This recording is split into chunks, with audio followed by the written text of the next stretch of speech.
Happy New Year, everyone. Wishing you a peaceful, healthy, and prosperous 2021. I'm Yelena Surilov, the Associate Director of International Engagements at the Office for Alumni Relations. On behalf of Northeastern University and myself, I hope you and your family are staying safe and healthy during this turbulent time.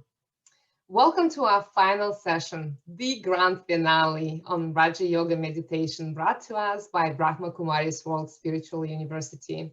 Each session worked as a standalone experience or as a part of the whole series of 6, where participants explore the relationship with themselves, the others, and with the rapidly changing world. If you're interested to review the series, please feel free to email me. My email is here on my screen. Feel free to do that. Before we proceed to our official program, I would like to go over a few housekeeping items. Please keep your microphones on mute and video off during the whole presentation. I would like to stress that the only way you can ask your questions is to type them in the Q&A section in the bottom of your screen. Please do not use the raise your hand function as we're only monitoring the Q&A section. I also recommend to put your view in Zoom on speaker view. There is a button on the right top corner of your screen to do that. So without further ado, I would like to turn the microphone to our Istanbul community leader, Hilal Orhan, graduate from the Mormakim School of Business in 2003 with an MBA degree. Hilal was the one who brought this experience to us. And Hilal has also been leading in Istanbul community since its official launch in 2009 and proved to be a true Northeastern supporter. Hilal, the floor is yours.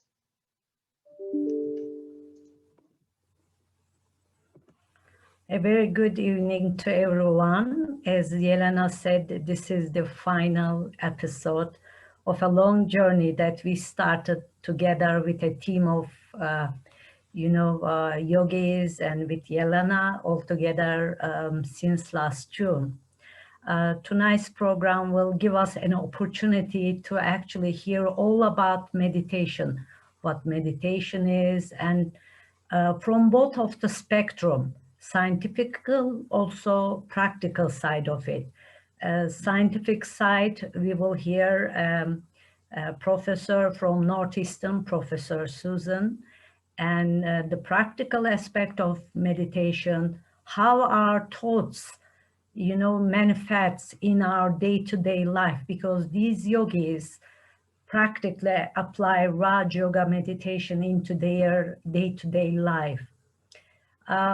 Actually, our thoughts manifest, and we will hear and we will witness from the speakers today.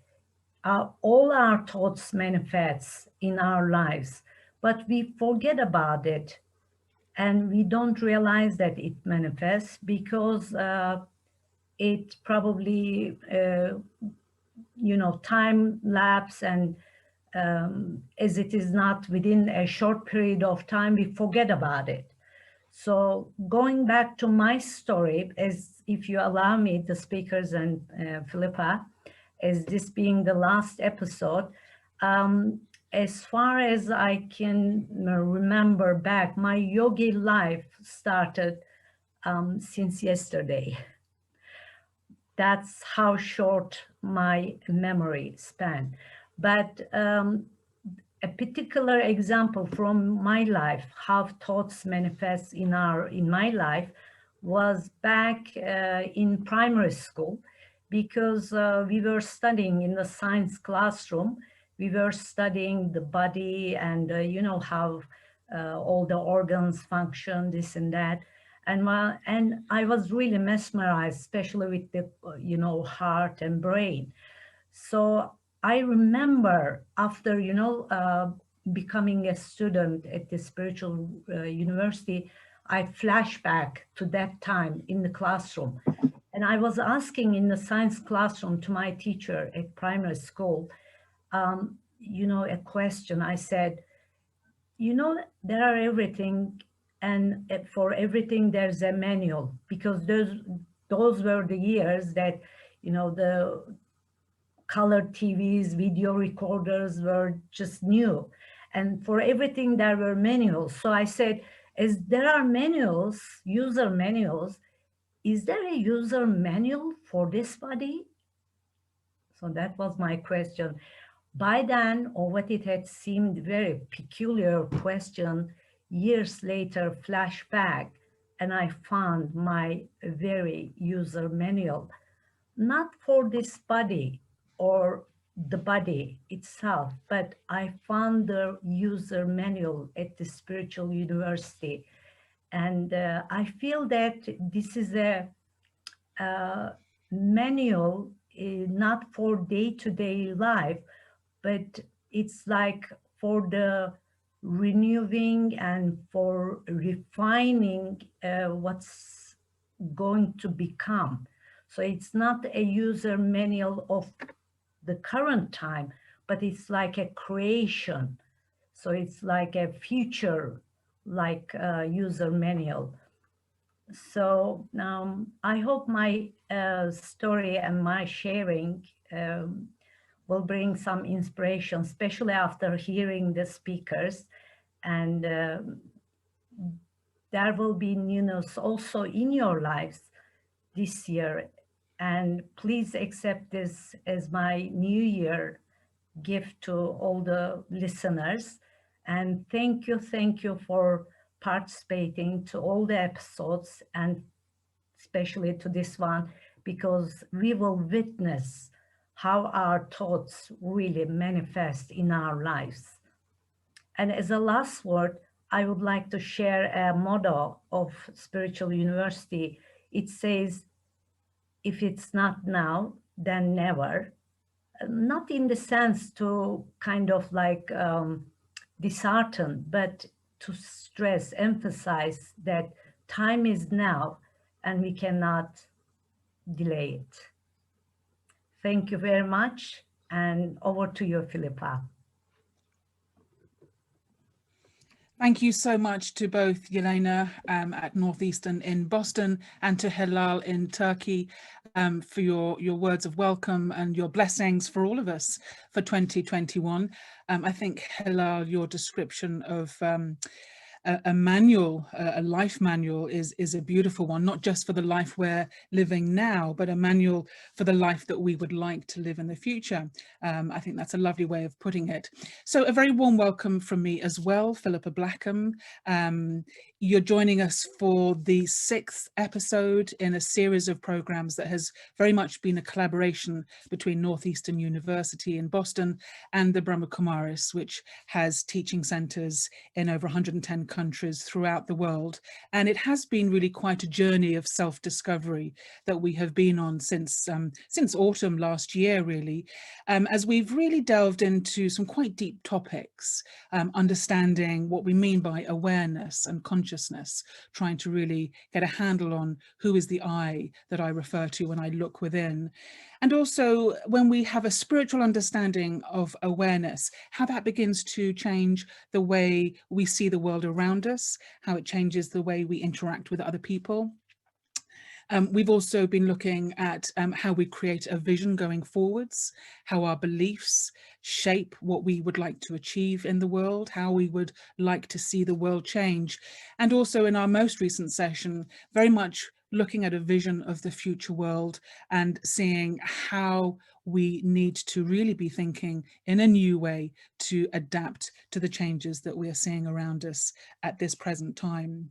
And as Yelena said, if you have missed any of the earlier programs and you'd like to catch up, we will be giving you an email at the end of the program, and you can drop us a line and we can send you a link so you can listen back to all these programs. Now, of course, as Hilal has been saying, we thought it would be nice to finish with a deep dive into really what do we mean by meditation. It's something that we have talked about throughout the series, but it's not something that we focused on in its entirety. And that's what we plan to do in today's session as we tap the source of our own serenity and well-being, which is the title of today's event. So today's session is going to be informative, it's going to be practical, it's also going to be experiential. We're going to be having plenty of chances to really experience what it is that we're talking about here today. We have three very experienced yogis joining us. I think between them, they've got over 80 years experience of meditation. So I think we're in really safe hands. And we also have a professor of psychology from Northeastern University itself, which we're absolutely delighted about, not least because it's going to really give us a good insight into what happens in our mind when we meditate. And there have been some very interesting experiments carried out which really show the relationship between the thoughts that we have and also what we're feeling physically in our bodies. And of course, these days, there are so many reasons for us to make a meditation as a part of our life, to make our mind our best friend, because it's a tool for coping with this rapidly changing world that we now live in. There's uncertainty around, there's perhaps job uncertainty, financial uncertainty, relationship uncertainty. On every front, we're facing uncertainty. And I'm sure, like me, over the past 12 months, you've had moments when things can start to feel a little bit overwhelming and you begin to think, right, can feel that panic feeling coming up. And of course, you can take a few deep breaths, and that's obviously a good place to begin. But what do you do after that? How do you bring yourself back to a place of complete calm and tranquility, no matter what is going on around you, no matter what your circumstances? Sounds like quite a tall order, but that's where we're hoping to get you to by the end of today's session. Well, let me introduce you to our speakers for today. And first we have Gabriella Harvard, who is a learning and development consultant at Oxford University Press here in the UK. Now, Gabby was originally from South Africa, and she lived there until she was 18 when she came to the UK to live in the UK for the first time. And she has many years' experience as a coach, as a mentor and workshop facilitator. She's also been practicing Raj Yoga meditation for 15 years now. And Gabby is joining us from Oxford. Gabby, welcome to you. Thanks so much for sparing the time to be with us today. Now, you've been working what is actually quite a pressurized job from home since March last year because of the lockdown. How have you found that? And the people that you work with, because you're in charge of people's learning and personal potential development, how do you think other people have found it as well? Is it less stressful, would you say? Oh, it's, well, first of all, thank you for the introduction. It's lovely to be with everyone this evening. I think it's a difficult question to answer on behalf of other people. I can only really speak for myself, although, you know, I've spoken to lots of people at work who are in different situations and circumstances, and I think that makes quite a big difference. For myself, I live on my own, so that has its pros and cons. I'm not homeschooling, which I know has been very challenging for many people, being at home and having to share a workspace perhaps with their partners as well. But of course, living on your own also means that maybe you aren't interacting with people as often as before, which is definitely the case for me. But at the same time, I almost feel as though the COVID situation has brought me and my work colleagues closer. There's been some dissolving of those maybe more formal professional boundaries, and I feel like we've been able to be more real and more open with each other than maybe we have done in the past. So yeah, a mix of different things, but of course good days and bad days. Yeah. And now, hand on heart, have you conducted a business session on Zoom with fluffy pajamas and slippers underneath the desk that no one can see? Because that's what a lot of people are telling stories about. I have some very chunky track bottoms with fleece on the inside, which are my go-to on the cold days. I have to wash and dry them quickly so I could keep wearing them. Yeah. Excellent. Well, that's definitely one advantage of working from home. I think if you can wear a pair of fluffy socks whilst you're at work, that can't be too bad. So next up, we have someone who really has had the huge fortune of being born into a family of meditators. So meditation has always been a very natural part of life. Yogesh Sharda grew up in London, having been born in Malawi in Africa to Indian parents.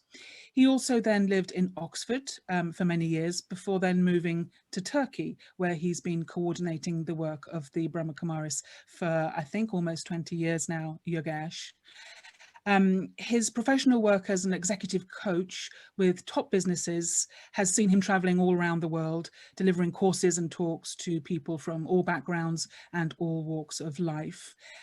Now, usually, Yogesh, you're living in Istanbul, but because of the COVID numbers there, you've actually temporarily relocated to a beautiful house by the sea, no doubt palm-fringed beach. So, you know, my heart really goes out to you for having to put up with your current difficult circumstances.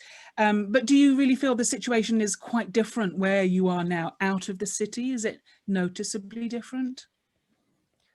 Yes, certainly. I mean, there are much less people here. The nature is wonderful, which has an effect on people's temperament, and it's much less crowded. So big city life anyway is very stressful, and people have this fear of being too close to others. But where there's space, people seem to be more free and to move around, enjoy nature. So there's definitely a different feel in this part of the country. I mean, as Gabby was saying, it's certainly the case that everyone has a very different experience according to their circumstance, where they're living, how they're living.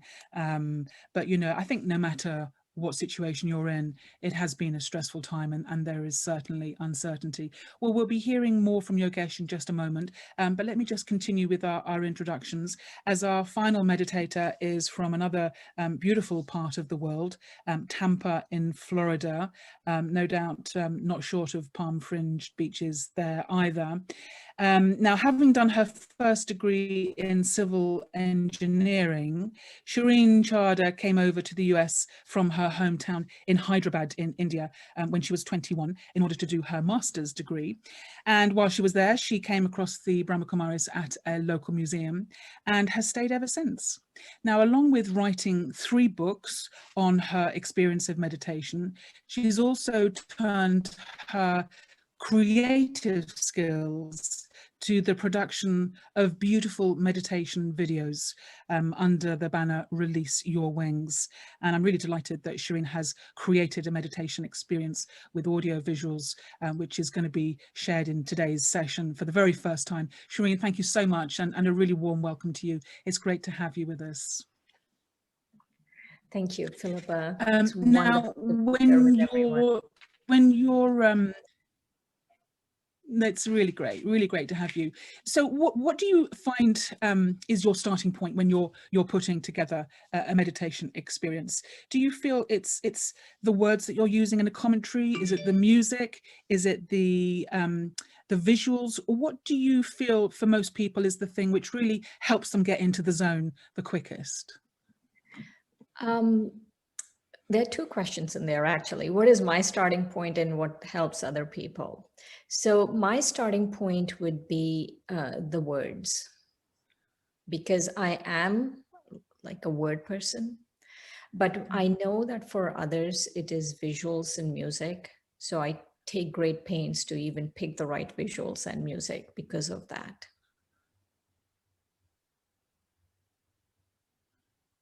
So it really works together as a tapestry almost that creates the complete experience. Yes. Yeah. Well, we're going to be talking to you about how you do that, and as I said, experiencing one of your meditation videos in today's session. But finally, let me give a warm welcome to our special guest from Northeastern University itself, as we are delighted to be joined by Professor Susan Whitfield-Gabrielli, who is Professor in the Department of Psychology. Susan, welcome to you, and it's so great to have input from the Northeastern University that we've been talking about throughout this series. So thanks for being with us. It's great to have you. And of course, you're doing work now which is very much looking to understand what happens in our brain when we meditate. And you set up an experiment with young people, getting them to learn meditation and do meditation. And we're going to be talking about that shortly. But how did you find it with those young people? Were they up for doing this, or did they need a bit of persuasion, do you think? First of all, thank you, Philippa. Thank you so much for inviting me today. It's really a wonderful pleasure and honor. It was actually a real, first, they were a little bit wondering what's going to happen, but they, I think, saw the benefits fairly quickly. And the teachers saw the benefits as well. So it was a school-based program for 8 weeks, and they did it within the school infrastructure.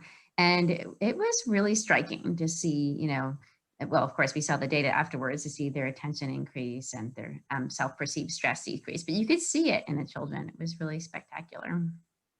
I mean, that is quite something, because today's kids are never without a device. They're never without mental stimulation of one sort or another, often more than one screen at a time. So to tell them that we're going to take everything away and you're just going to sit there with your thoughts and on the outside not actually do anything, I can imagine some people finding that quite hard to do. We're going to be talking more to you, Susan, very shortly, but before we get too stuck in, Yogesh, I thought it would be lovely if we could just begin, as we mean to carry on today, with just a few moments to gather our thoughts, gather our energy, and just come together in this shared space of meditation for today's session. So if you could just lead us in a few minutes with your own thoughts, that would be really great. Okay, so thank you so much, Philippa. So let me invite everyone, if you're sitting on a chair, if possible, just to have your back straight, your feet flat on the floor. And we're just going to do a little exercise to relax the body, but also to relax the mind, and just to visit the peace which lies at the very center of the consciousness. And so for these next few moments, let me just allow the mind to slow down. I choose to take a few moments to step back from the world of doing, from the world of action, and I come to my inner world, the world of my thoughts.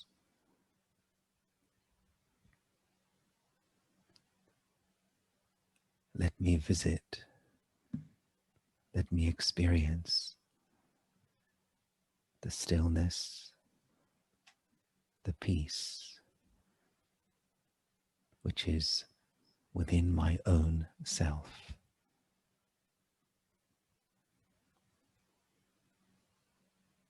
And so just bring the attention up towards the face, and bring your attention to the center of the forehead.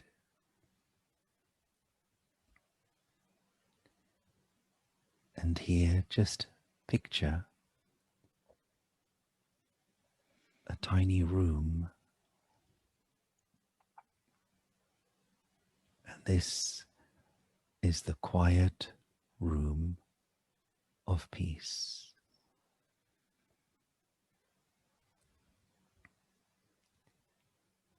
Just to visualize this very pleasant, quiet room of peace in the center of the forehead.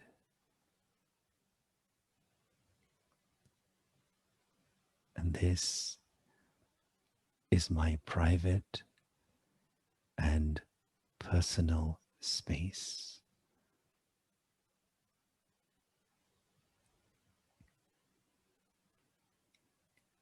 And when I am inside this room, I feel completely relaxed.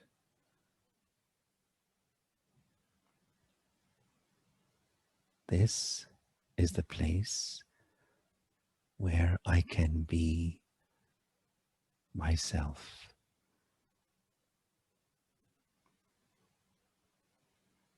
Inside this quiet room, I am safe, secure.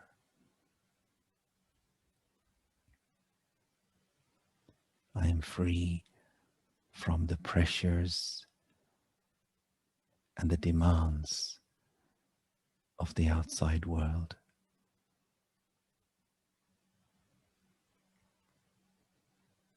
I can let go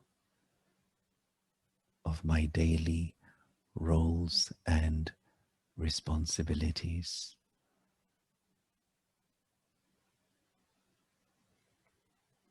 Feel the peace and the wonderful silence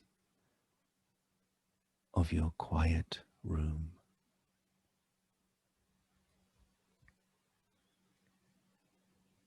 And just allow the mind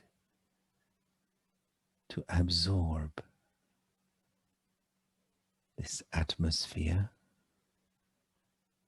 of serenity, tranquility.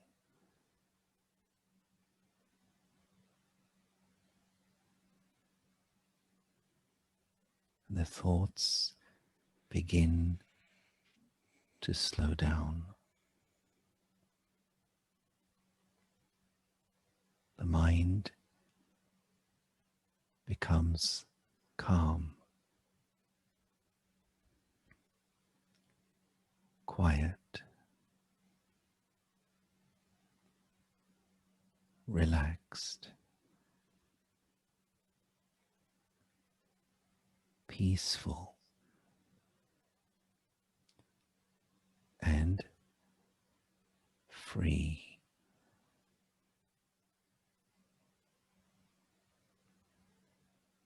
Just be with this feeling of peace, this stillness in your mind for a moment.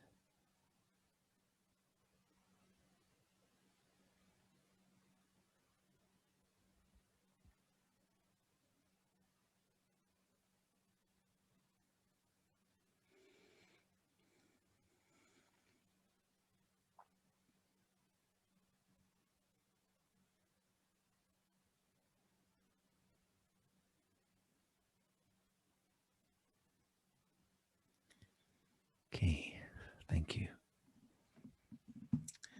Thank you so much, Yogesh. What a beautiful way to start our session. I feel like we've almost done our work with just that one meditation experience. Beautiful. To have that idea of a quiet room or an inner room of quiet peace, a quiet room of inner peace is just a lovely idea. That there is a room within us that we can go to, and that everybody has that. It's not a single person on the planet that has been missed out when it comes to having that inner room of quiet peace within. And we just need to learn how to open the door and sit in there and be in there. So Yogesh, thank you so much for opening our session today, and we'll be hearing more from you, and indeed having another meditation experience with you a little later on in the program.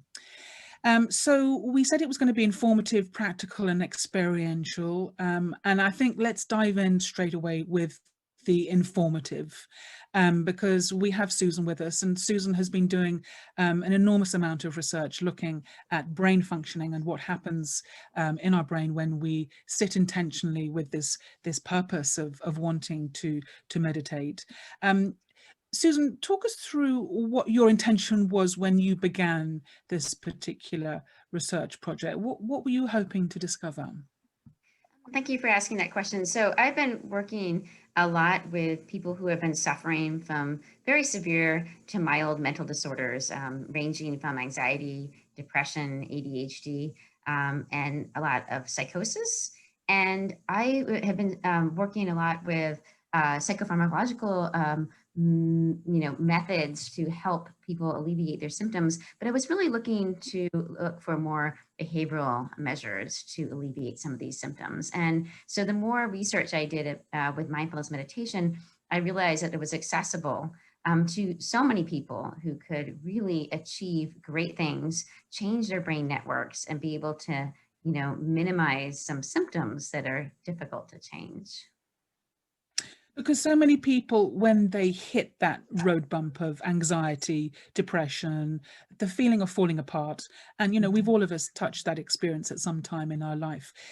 Very often the go-to thing is medication, that you just take a pill and kind of get through it. Right. And for you in this research, you're very much looking to see how meditation could work alongside medication to bring a state of calm and reduced anxiety.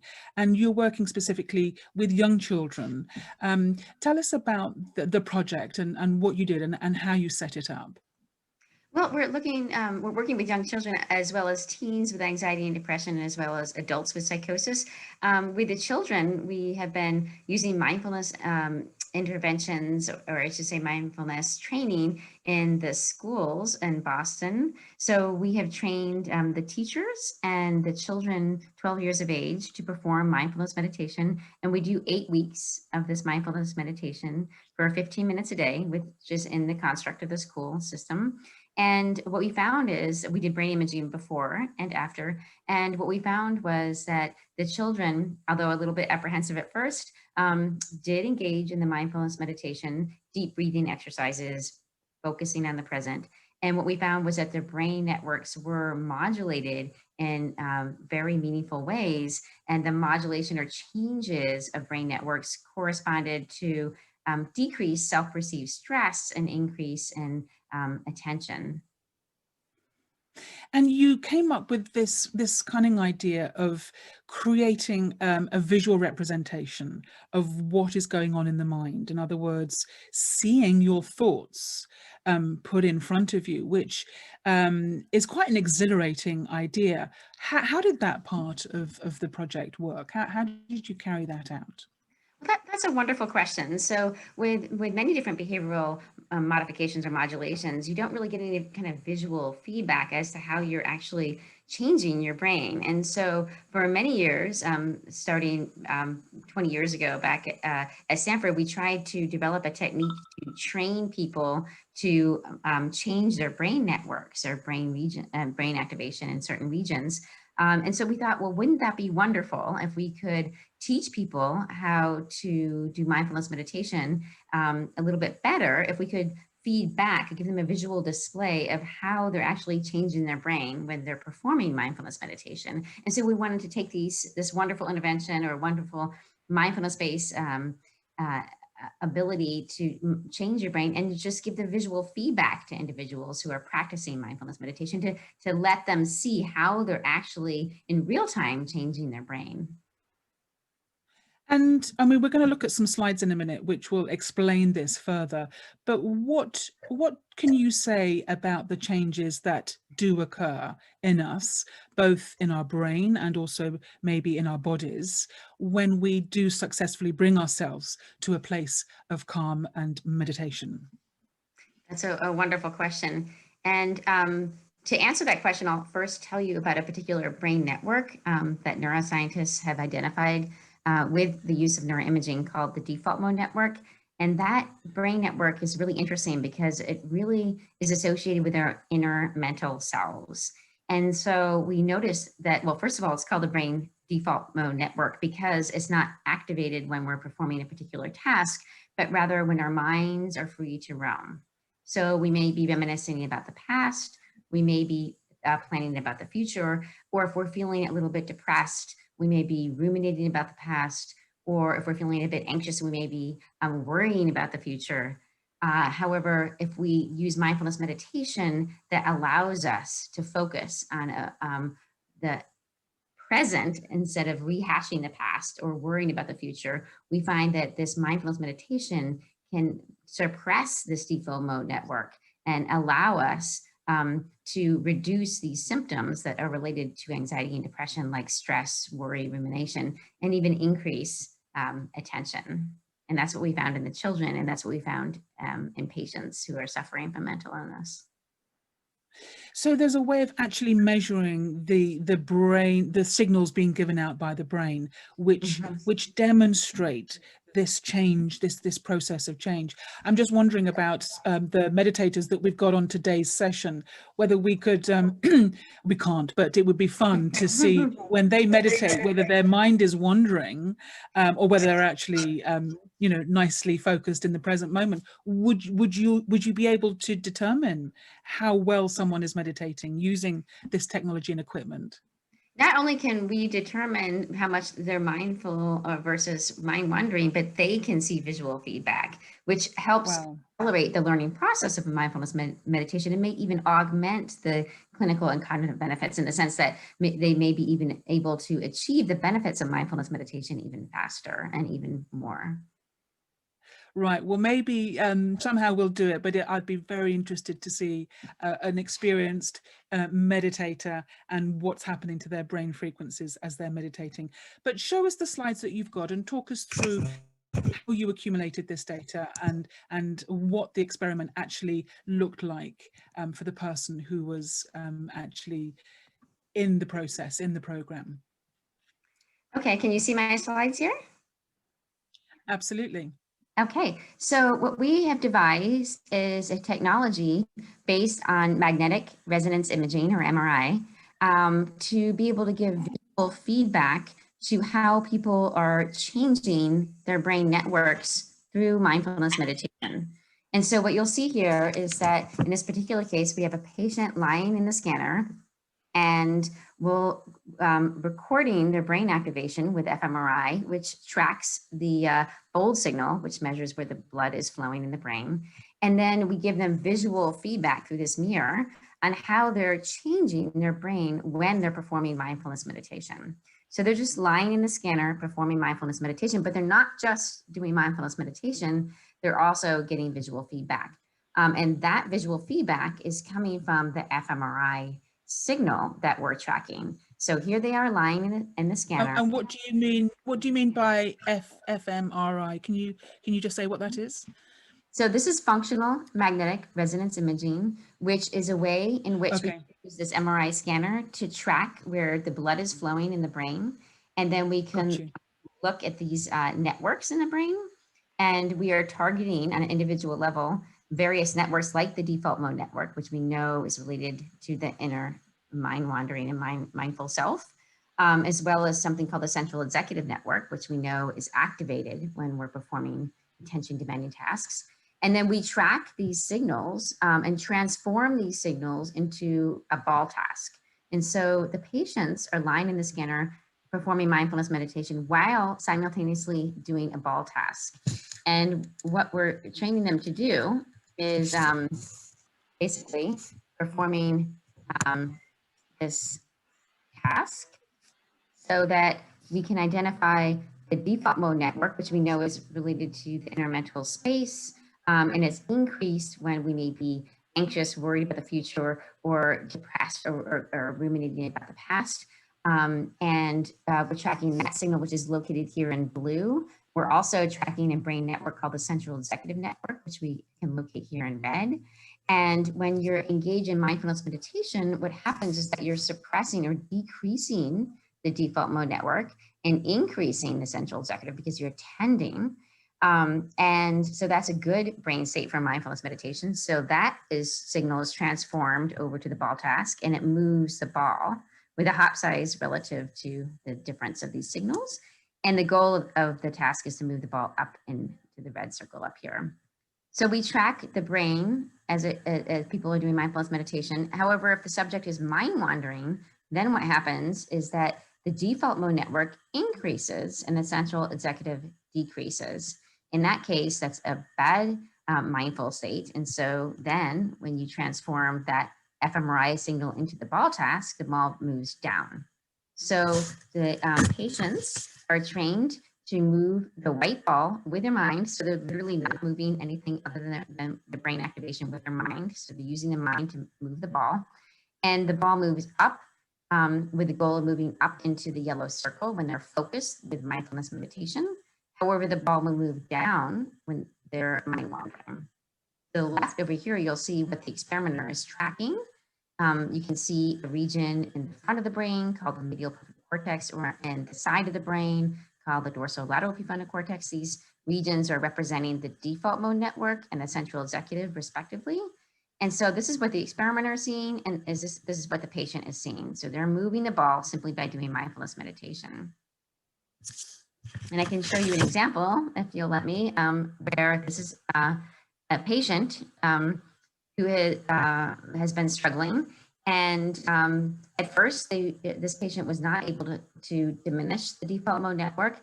We trained this patient how to do mindfulness meditation. And I'll show you an example of what happens with this patient's brain activation when they performed mindfulness meditation. This patient is in the scanner. He was performing mindfulness meditation here at the time point 15, which is 30 seconds into the scan. And everything you see over here is what the experimenter sees. Everything you see over here is what the patient is seeing.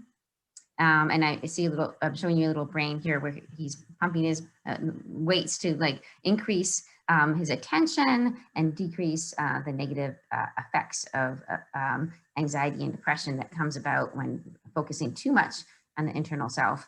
So you can see that change, and you can also see the temporal dynamics change over here. So I'll play this video, and you can see on the left-hand side what's happening with the brain networks, and you can see on the right-hand side how the patient is able to change his brain networks with mindfulness meditation.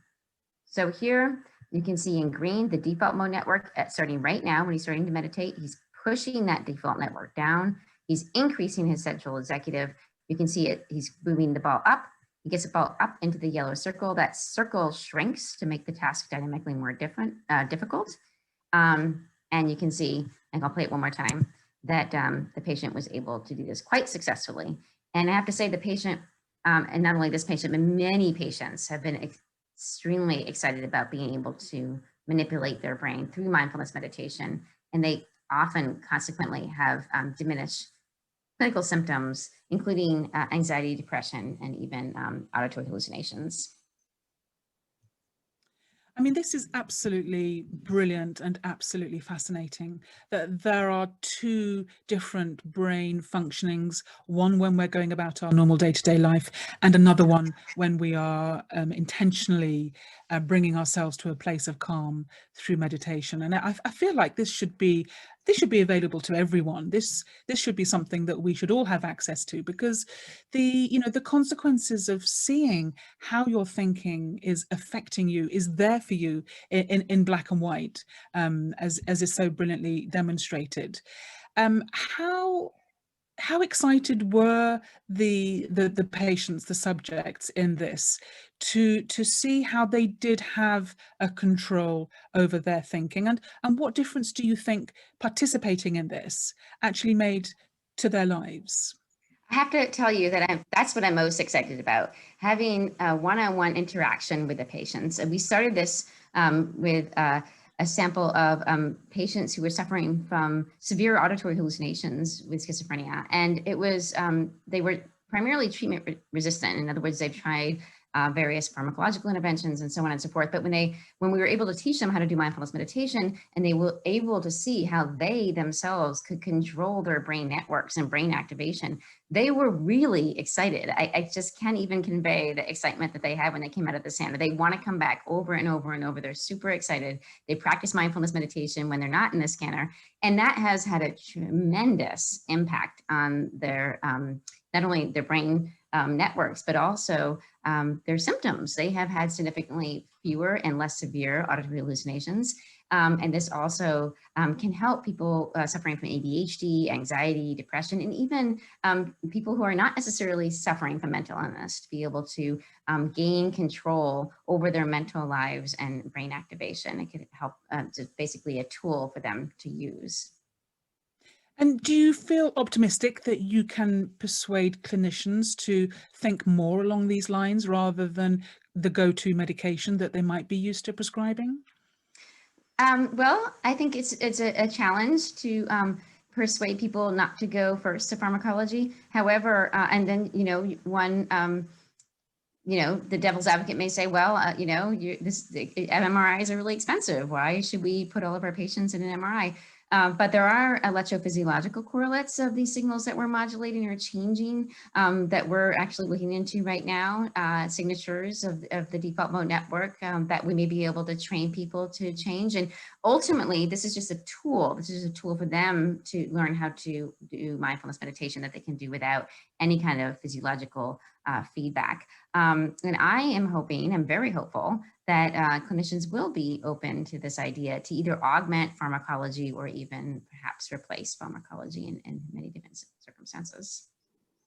But the fascinating point is that when you do learn these meditation techniques, your brain does start producing a different frequency, to use my language. So, you know, what we're discussing about tonight, it isn't just an abstract concept that if you do this, you'll feel calmer, you'll feel better.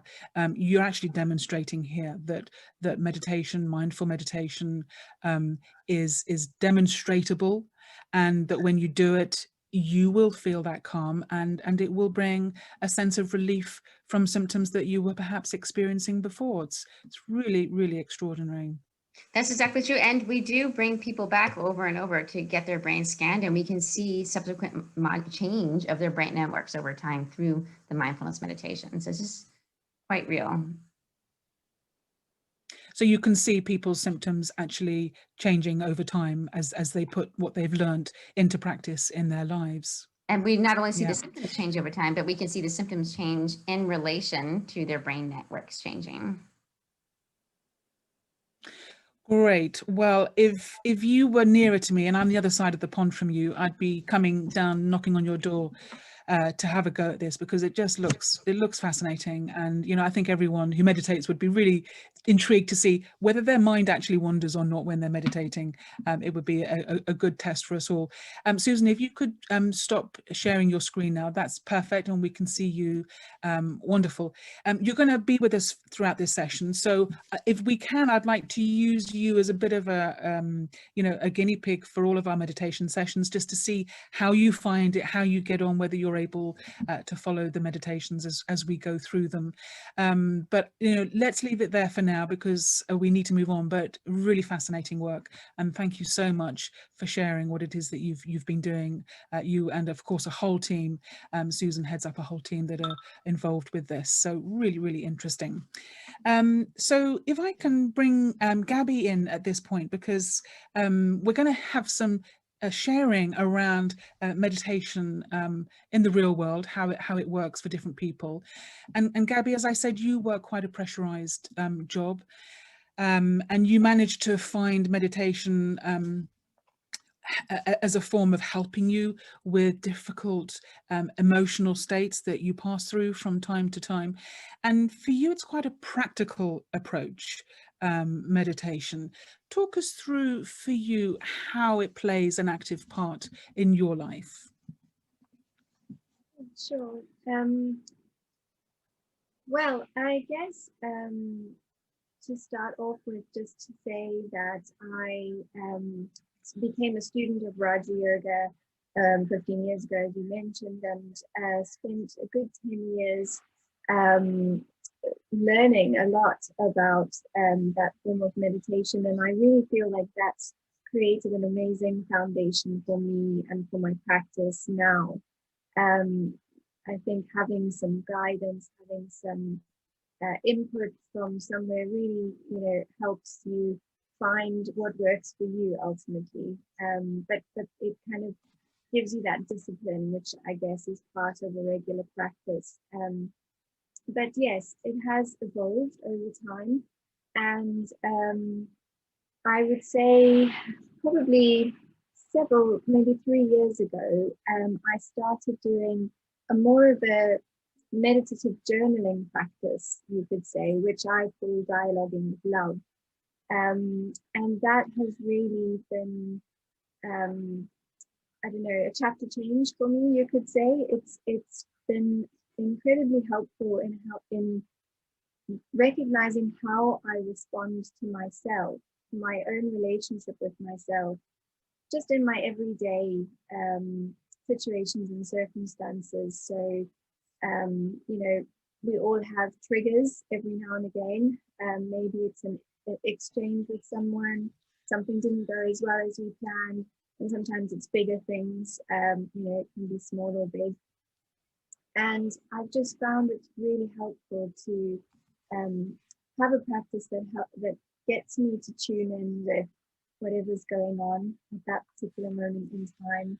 Try to become more aware of it in the first place, because I think it's so easy to not even realize that there might be some emotions or feelings going on below the surface, and then they build up and build up over time. So it's almost been like a way of self-monitoring, if I can put it that way. You know, checking in as regularly as I can. Yeah.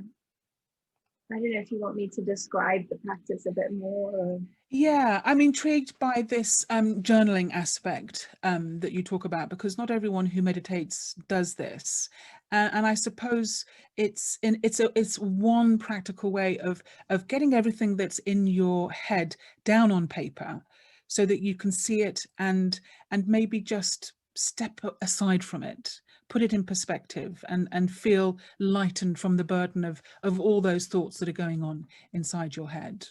Mm. Yes. How do you use that? Well, and what I do is I take a pen and a piece of paper and I write. I just allow whatever is, you know, I tune in with what's going on. What's the trigger for me at this moment in time? If I can identify it. And just write for maybe half a page, I guess it varies depending on how much I feel I need to just get it out. And I just write sort of stream of consciousness for a little bit. And that's very helpful because it increases your self-awareness as you write, and it also has a kind of cathartic effect. But then what I do is I put the pen down and I pick up a pencil usually, just because somehow that's how it evolved. But I actually, before I write anything with the pencil, I try to go into more of a meditative space. So really becoming very still inside, suspending the thoughts of my conscious everyday mind, and really trying to go into a quiet place. And then almost catching a response to what I've just written about. And I imagine that it's a loving response. So it's a response from love. That's why I call it dialoguing with love. And what's been amazing about it is that it feels like it doesn't come from the same mind that was writing with the pen. It comes from a different space. And so what comes out often surprises me. The sort of the wisdom or the guidance or the reassurance is perfectly customized for whatever it is I'm going through or whatever it is I need to hear. And it creates quite a perceivable shift inside in terms of how I feel about myself. And because it changes how I feel about myself, it then often changes how I feel in relationship to whatever has triggered the emotion. Does that make sense? Are you? Yeah, absolutely. Can I just check? Are you able to bring the microphone a little bit nearer, because you've gone a little bit quieter than you were earlier, and we don't want to miss anything of what you're saying, because that's perfect. It's so interesting. Do you find yourself really quite surprised sometimes by what comes out when you're doing this journaling? And do you read it back and sort of analyze it, or do you just write it and then, you know, forget about it, put it away? First of all, definitely am surprised sometimes at what comes out. But what I find is that the first step for me is usually about coming back to a space of love, a lens of love. So if there's a difficult emotion that's triggered, it usually makes us feel in some way unsafe, insecure. It might be a fearful emotion, it might be an angry emotion, doesn't matter what the emotion is, but it kind of takes us into a space where we might not feel that safe. So the first thing that happens is usually some kind of self-soothing or comforting, or really just seeing myself with a compassionate lens, with a kind lens.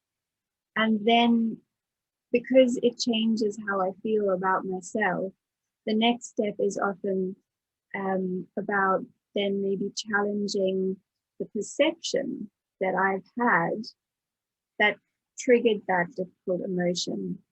So, and once you're in a safe, loving space, it becomes much easier to change the way you're actually perceiving whatever it is that's going on that's difficult. And so, yeah, I think you can't do the second step before doing the first step, in my experience. And of course, many people have quite a strong inner critic, and they will judge themselves and put themselves down. And when you sit to meditate, thoughts will come up like, I'm no good at this. Who do I think I am to be able to do this?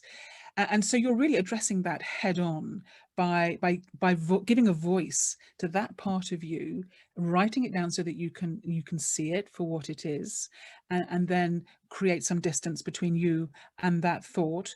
And do you find it then easier to move into your meditation experience once you have put all that to one side and got it out of your head?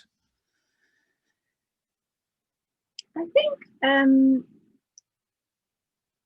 the response that I write with the pencil, let's say, it's sort of guiding me into a meditation, into a meditative space, and dissolving the difficult emotions that might be, that might have been there before.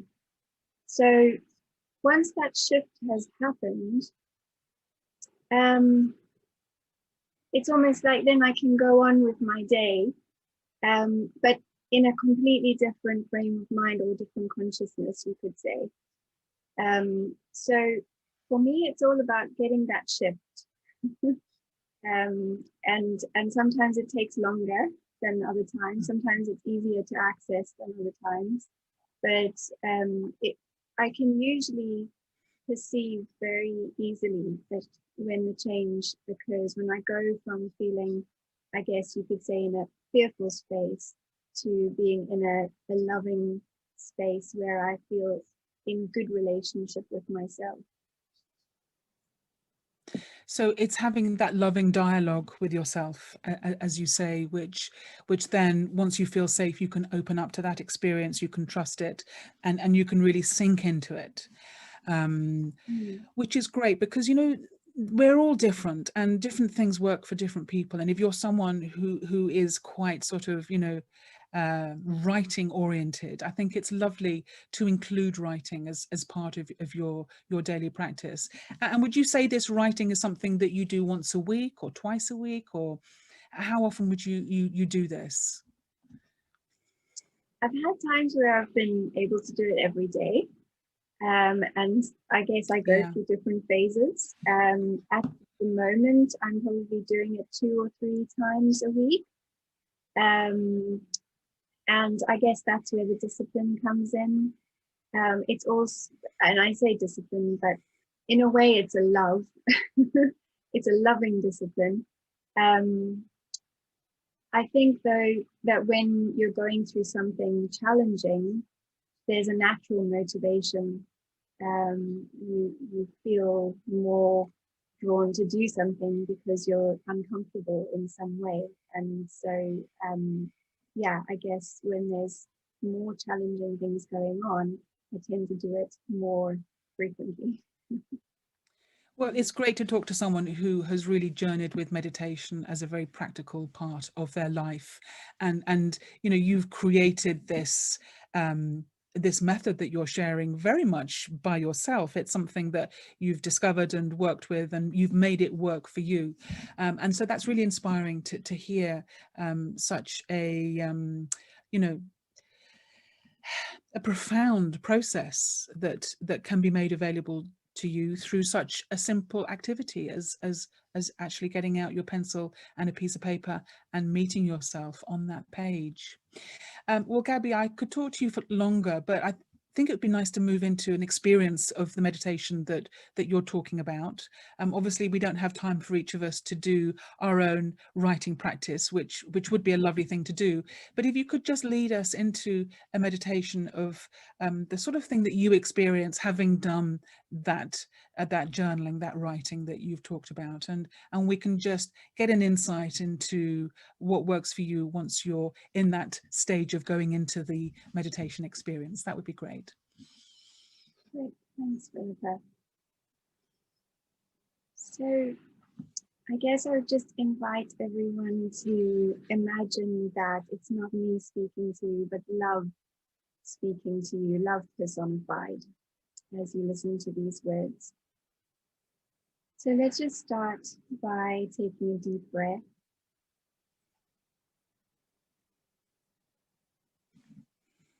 And as you breathe out, allow yourself to become very still.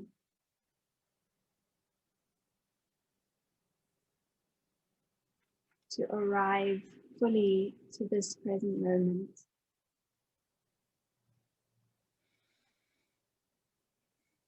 And if it's helpful, imagine that you're just gathering up all the thoughts of your conscious everyday mind and letting them hang lightly from the ceiling of your mind.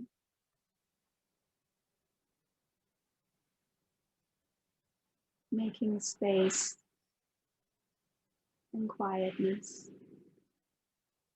inside.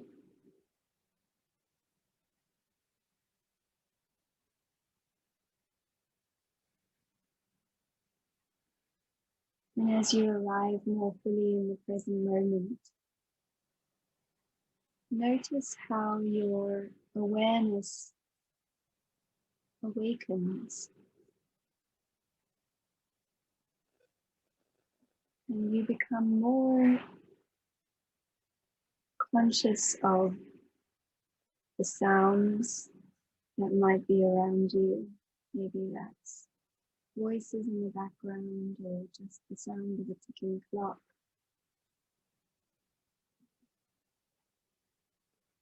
More conscious of the objects around you, the light.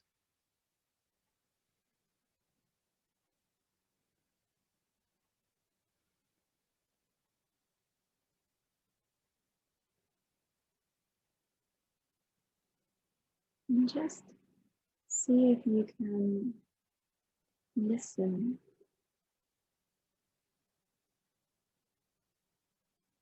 And tap into the quietness of this moment.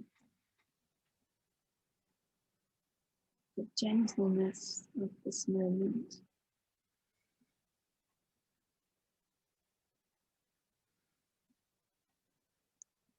Allowing some invisible magic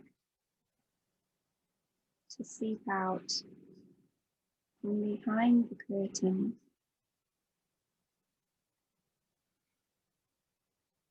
of our awareness.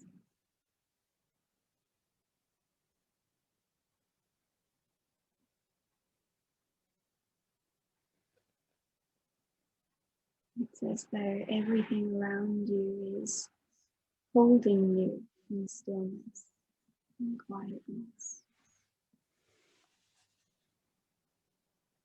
Reaching out to you.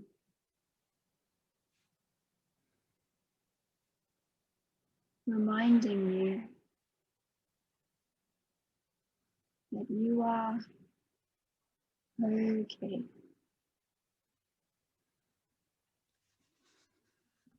You are safe in this moment.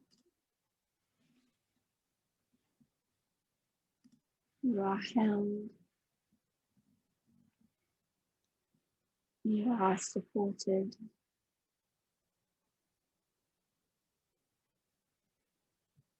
You are deeply accepted.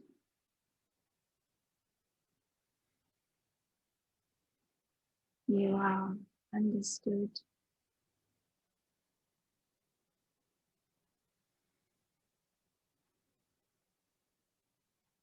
You are special, so precious.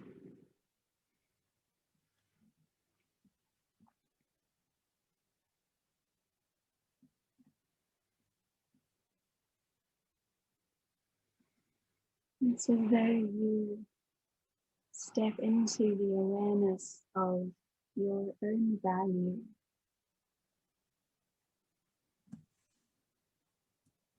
And just rest in the stillness and safety of that awareness.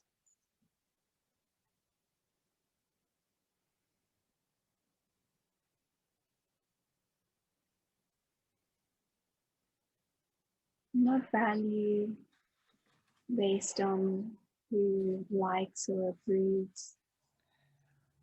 Not value based on what you've achieved or not achieved.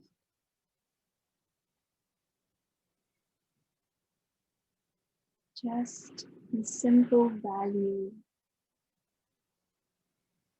because you exist.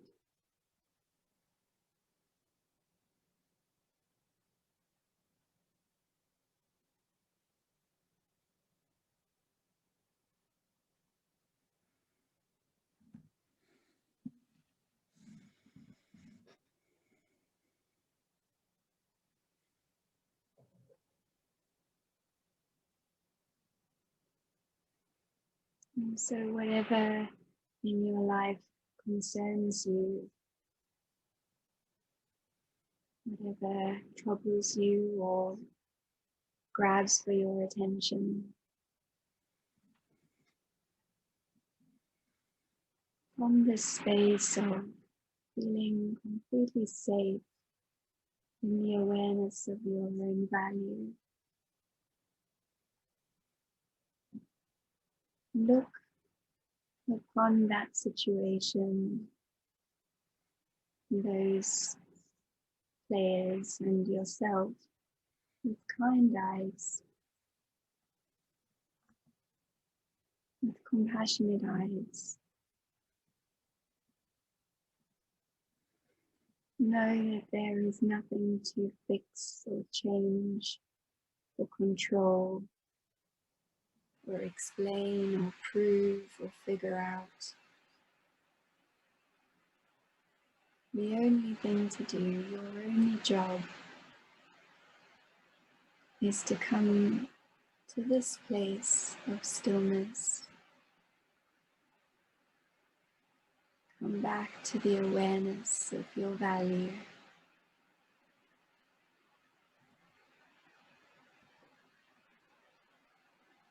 And then see how you are moved to respond.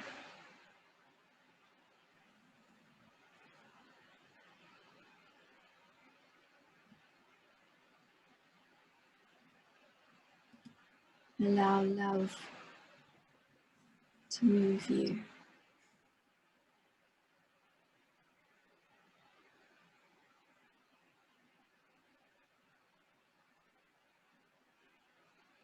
Without any sense of force or control.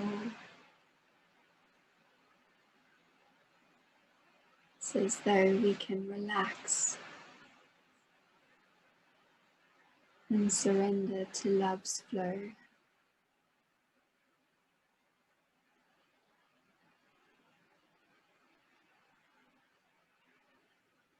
So let's just rest for 1 or 2 more moments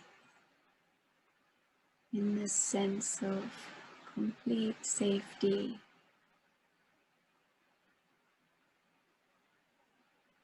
and stillness.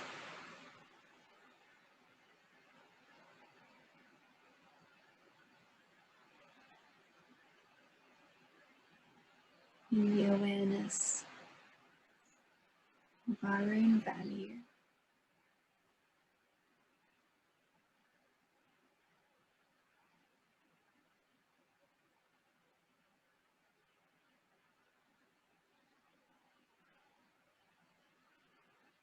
And then slowly, when you're ready, please feel free to open your eyes if you've had them closed.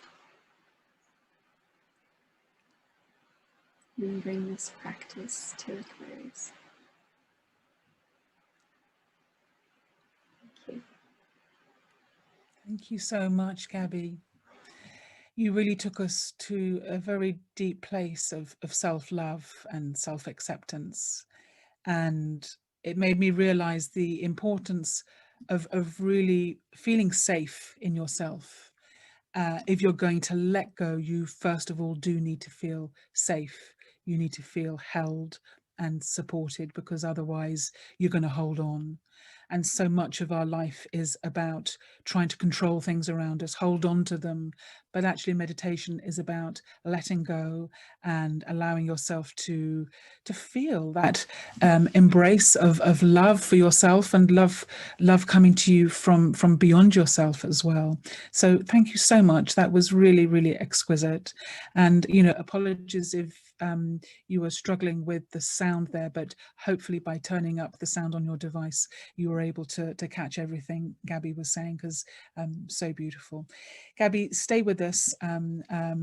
But for now, we're going to move on to another meditator's experience. This time it's going to be Yogesh from Turkey, who is going to share some insight into what meditation means to you.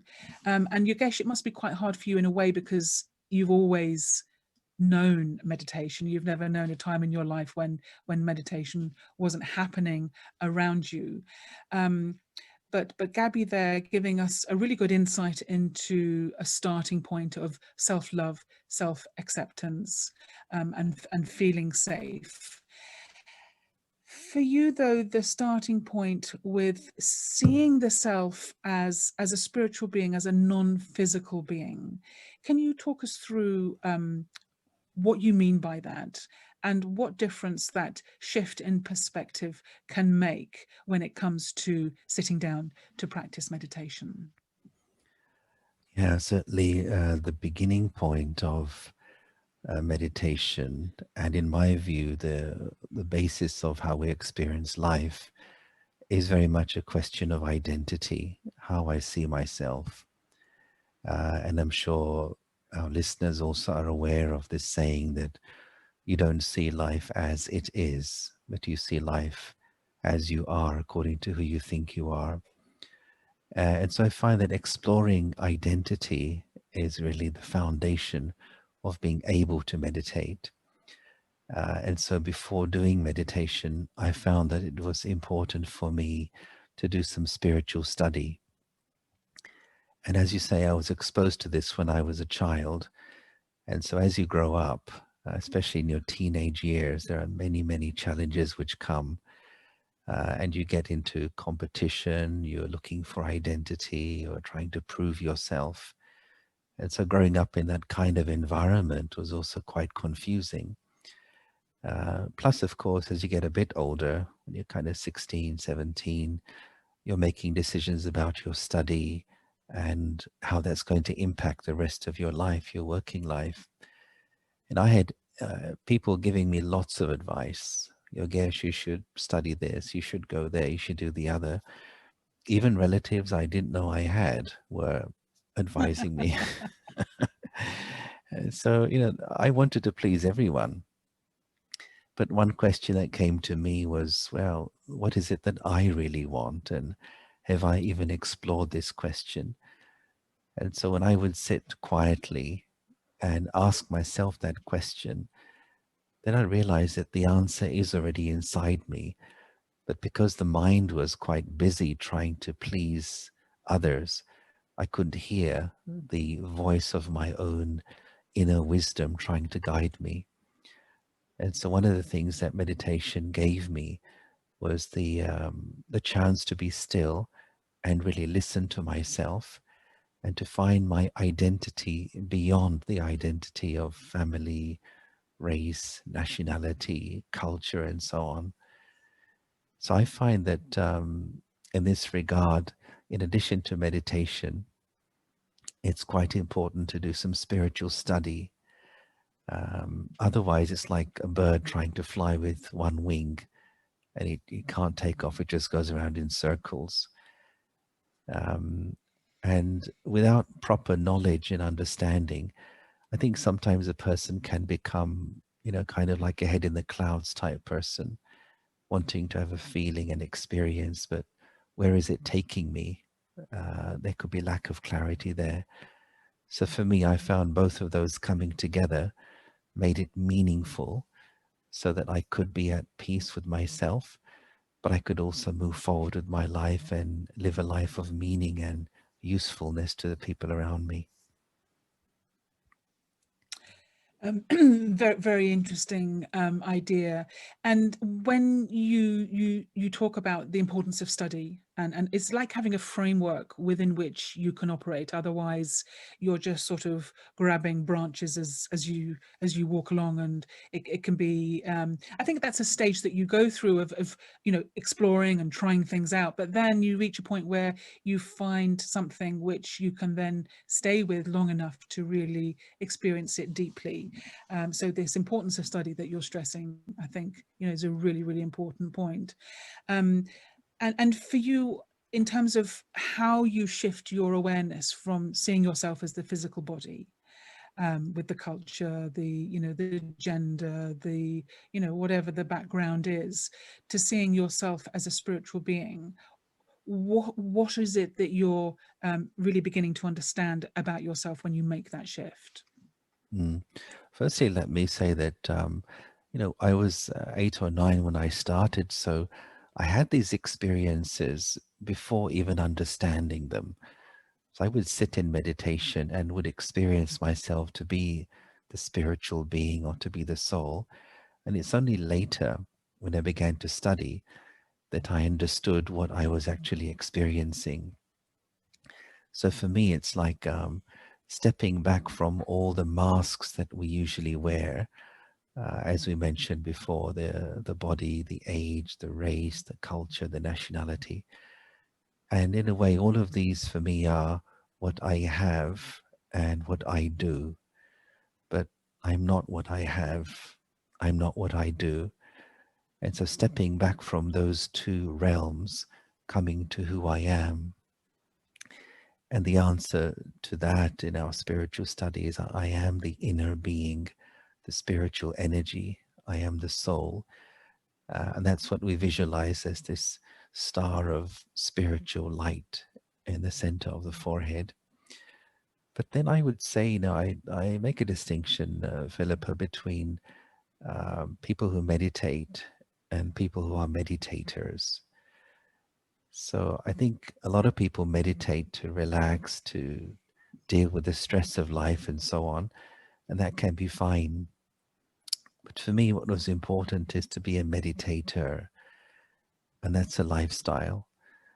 And for me, that meant going through day-to-day life, interacting with people, traveling, doing my daily duties, but at the same time being vigilant and checking to see, what are my thoughts doing? Am I overthinking? Am I holding on to useless memories? Am I wasting my precious thought power? And I think that's what helped me to build meditation into my lifestyle, to realize that it's not just about sitting down, but it's actually living in a state of meditation. So I'm respecting my mind and using my thought energy in an optimum way.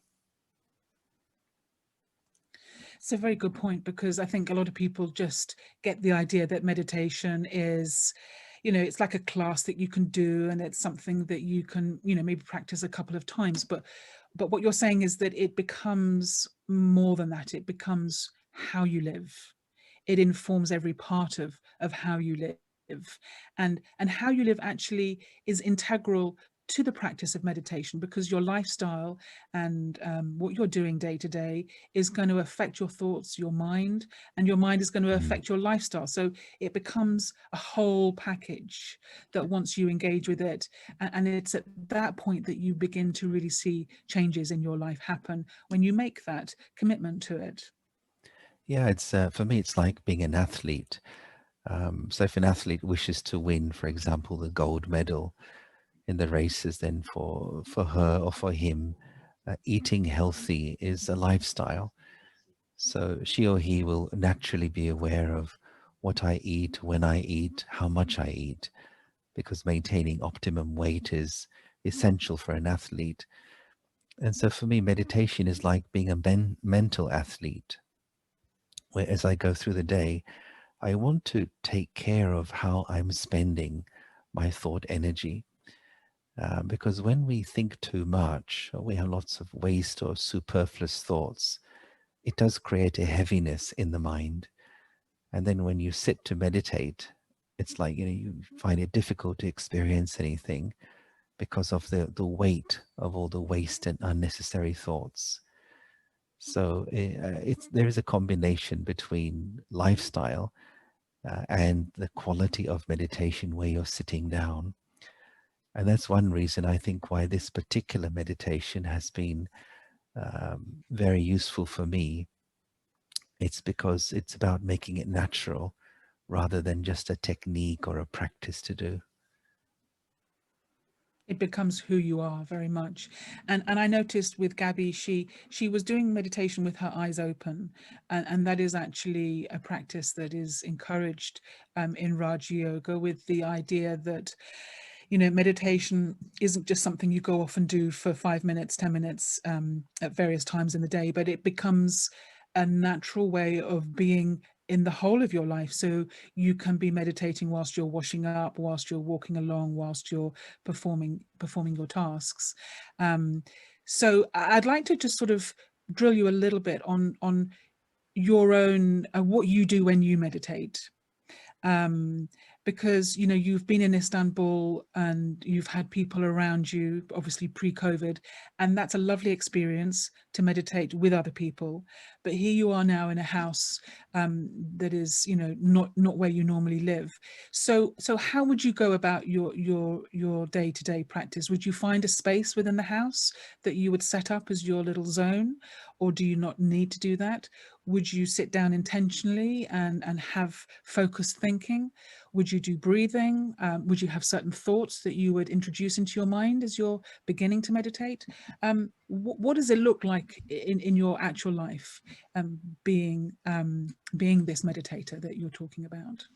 Yeah, I do choose a comfortable chair in the house. And so I do sit down. Actually, I face the sea, which is behind me. I open the curtains and look at that. So I think it's important to be physically comfortable. And I do make specific time to sit and meditate, in addition to going for a walk and so on.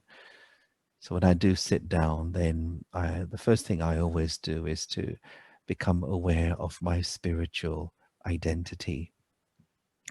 And so I bring my awareness, up to the center of my own forehead, and I'll demonstrate this in the meditation that we do, and actually talk to myself about who I am, my spiritual identity beyond my identity in this world, and to experience the peace which is within me. And so I find what helps is to fix times during the day when I actually do that. Morning time is always the best time because it's before the noise starts and before you get busy with things, and so that's like a kind of fixed, as they say, a time where you reserve for your own meditation. Evening time also I fix to make sure I have that meditation. For me, morning time is like charging the battery of the soul first thing in the morning. And the evening meditation is like taking a soul shower, where, during the day you may have picked up things, you may have had waste thoughts, you may have, got irritated or something. say, evening meditation just washes away all that stuff from the soul, and you feel very light and free. So there are fixed times to sit, but also then during the day, attention on my own thoughts. And you mentioned there having an inner guide, which, you know, really you can connect with and can journey with. And I think that's a lovely idea, to have this sense that you're not on your own. Even if you are physically on your own, you're never alone, because there is this sense of a guiding presence that we can tap into and draw energy from, which is a lovely thought. Yeah, absolutely. There are two things. One is there is this inner guide, which I would call as the eternal self, the inner wisdom. But then the next stage of meditation, which we call as yoga, is then the connection with the supreme source. And that's another whole experience to experience the peace and the love and the power that comes from the divine source. So first we call it as the journey inward, and then the journey upward. So tapping into one's own personal source, and then tapping into the divine source. And I think that's what really gives us the power. Fantastic. Well, do remember that if you would like to ask a question to any of our meditators in today's session, you're very welcome to use the Q&A box and post your questions. And, you know, we have had quite a few questions coming in which are being dealt with offline, but I'll feed them in as and when necessary. But Yogesh, you talked about tapping that source within, and the journey inwards and the journey upwards. It would be lovely if you could kind of give us a little hop start into that experience, and if we could just jump into your experience and ride with you as you go on that journey for a few minutes, and experience what you're talking about, that would be great. Okay, great. So once again, I would just invite everybody to have their back straight if possible, and your feet flat on the floor. And as mentioned earlier, if it's comfortable for you, then you could just have your eyes half open and even just focus upon the image in front of you on the screen.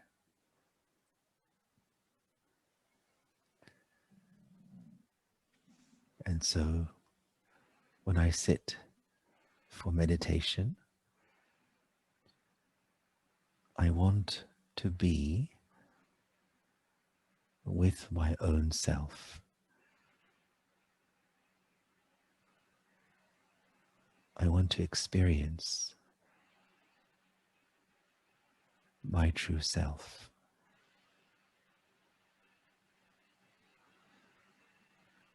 And so I ask myself, who am I?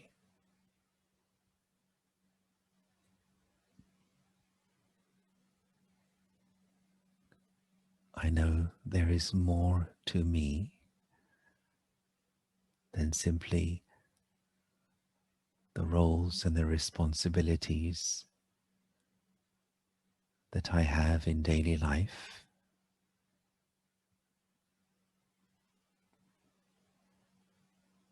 There is more to me than the labels and the identities that I carry.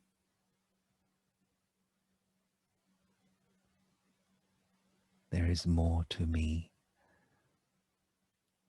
than the masks I wear in everyday life.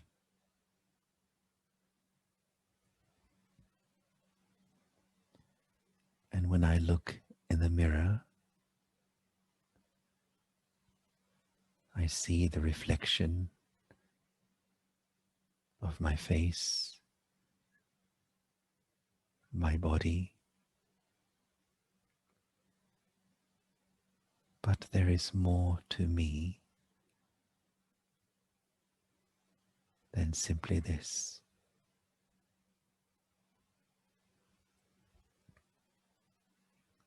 Let me experience my eternal identity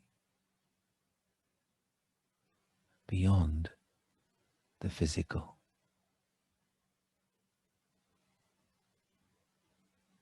And so I bring my awareness up towards the center of the forehead.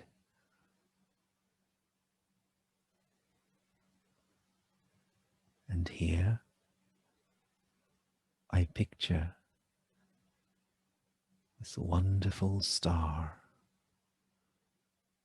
of peaceful light.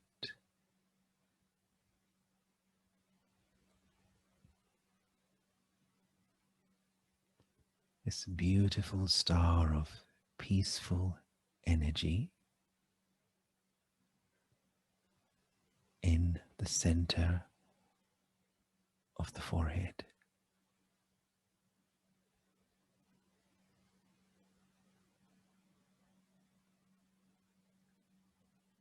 And from this star, waves of peaceful and healing energy radiate throughout my body.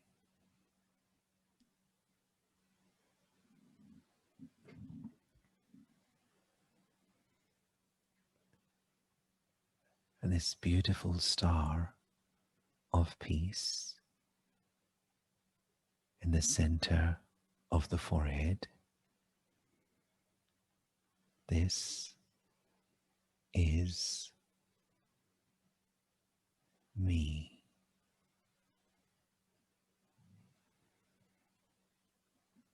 This is I, the eternal self.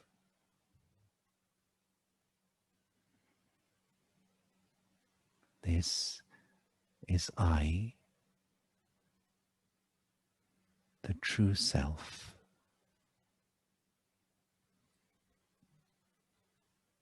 This is I, the soul.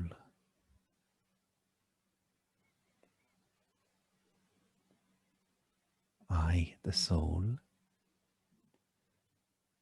I am this eternal point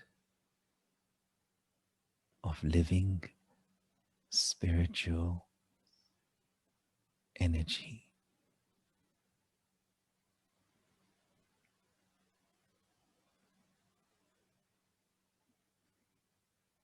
I am light. I am eternal.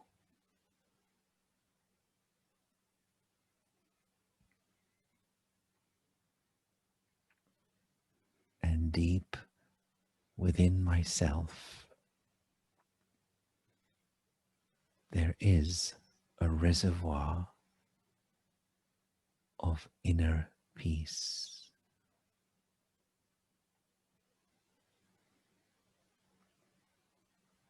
And this peace has always been inside me.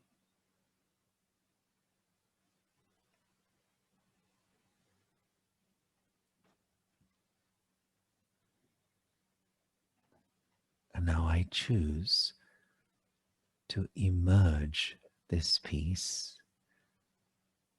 once again.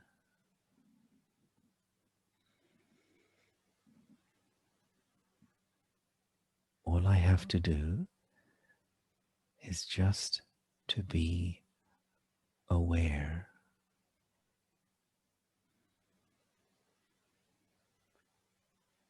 To be aware, I am peace. I am light. I am eternal.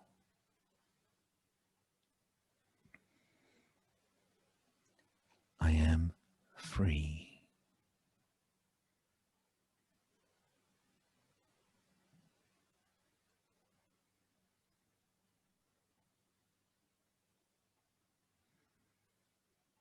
Now I, the soul, I turn my thoughts to the one who is known as the ocean of peace, the ocean of love, the ocean of mercy, the supreme, the divine, the true friend of the soul.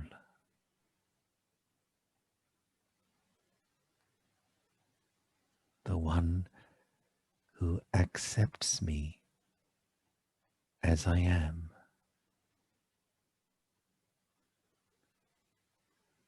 The one who does not see my weakness.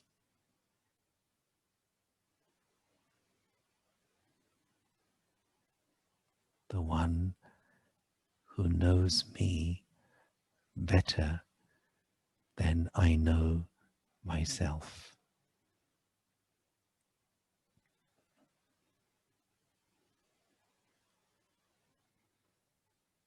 Let me experience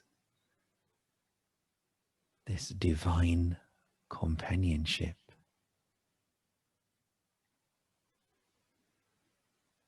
of the true source, the eternal source of peace, of love, of comfort.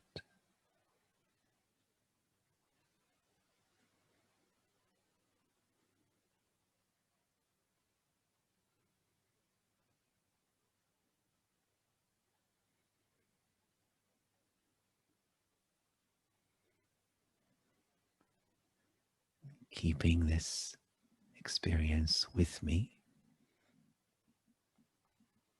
I return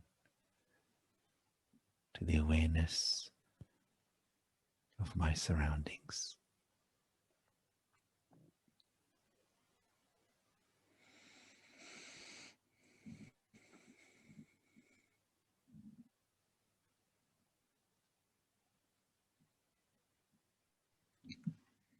Okay, thank you.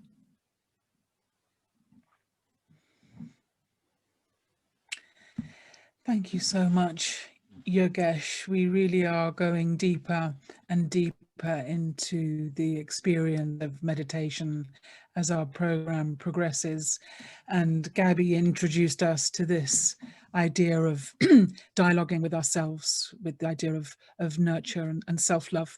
And you have now given us this experience of really diving into that experience of love from the divine source. So really feeling the waves of love coming from both directions. Absolutely beautiful. Thank you so much indeed, Yogesh, for that really very profound place of stillness and silence that you took us into. Wonderful. So we're going to zip across now from the Turkish coast over to the the coast of Florida as we bring our final meditator into the conversation.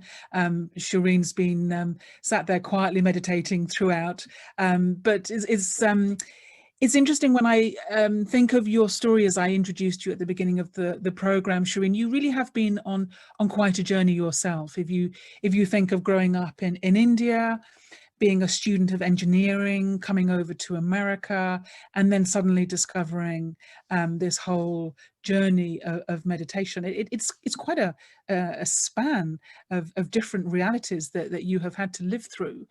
And I wonder how you went from that to being this creative person that is producing such beautiful work with your audio-visual meditation commentaries. How did that idea come about?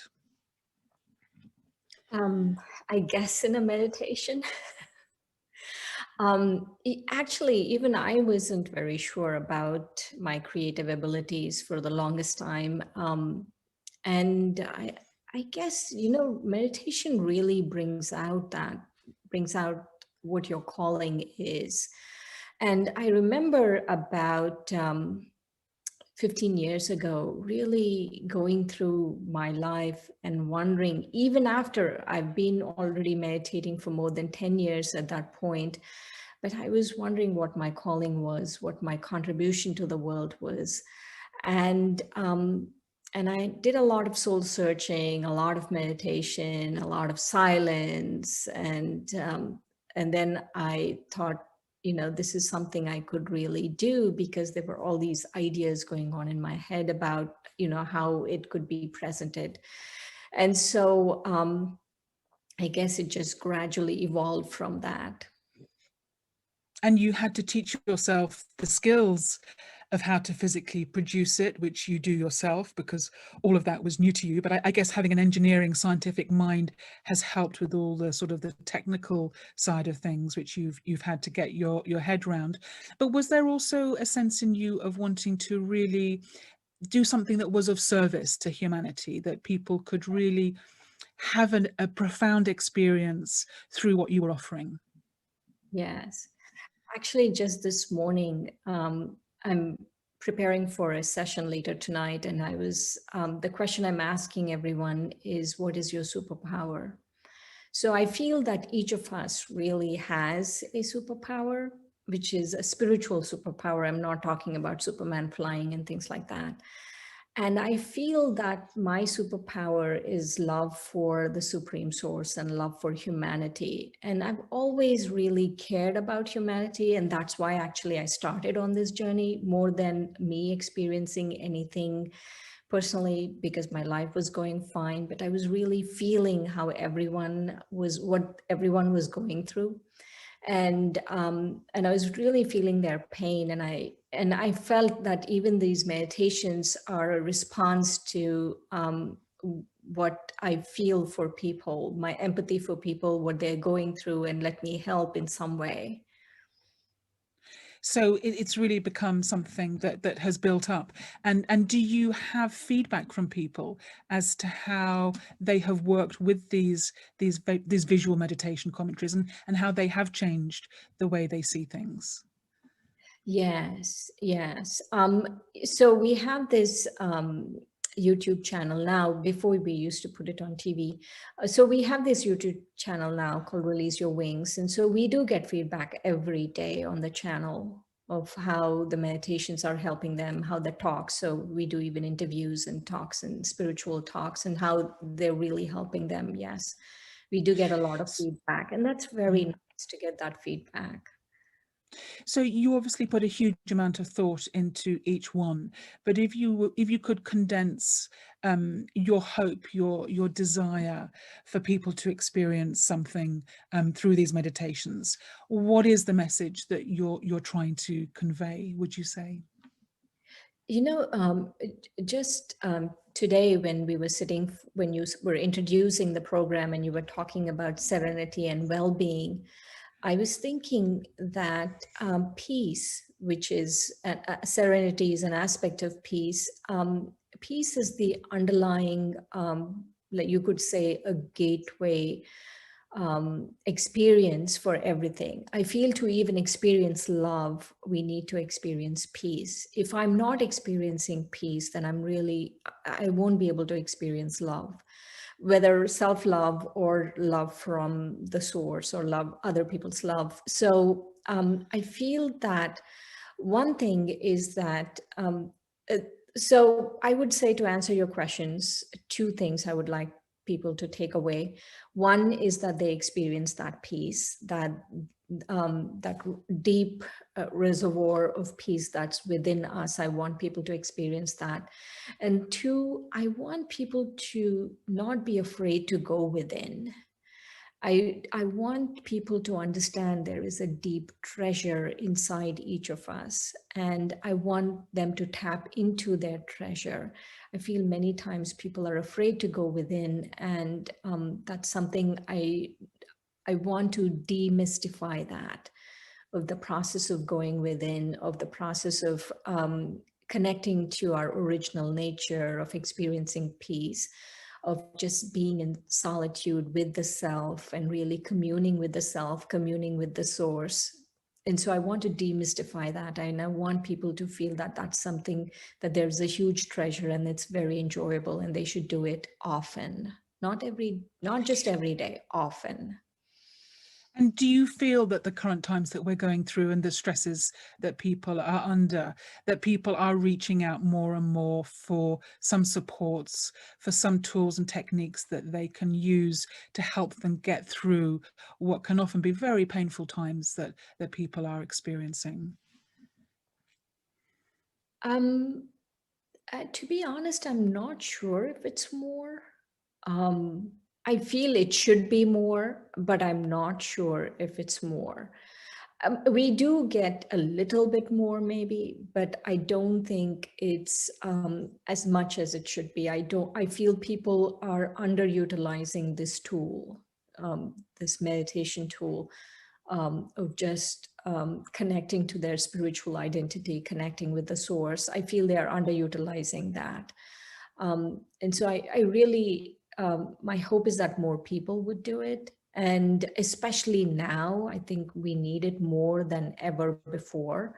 And so I hope more people do it. I don't see as many people as I want, taking benefit from it. I don't see as many people doing so. It's interesting because, throughout the series, we've spoken to other meditators who have reported that the take up for wanting to learn meditation they have noticed a difference from the countries that they're living in. It could possibly be because you're already living in one of the most beautiful parts of the world, in Florida. So maybe people where you are aren't feeling the pressures perhaps quite the same as others, but one way or another, it's something that I do feel globally people are wanting to question more deeply and to find that inner connection. So Shireen, it would be lovely to talk to you a little bit after we've seen your audio-visual presentation as well. So maybe you could just say a few words about what it is we're going to experience, and then you could play us this lovely creation that you've done especially for us today, which would be so nice. Thank you. It's called Restored and Refreshed. And the hope is that you'll be restored and refreshed after the meditation. It's both the visual, it has music, and it has voice. And here it is.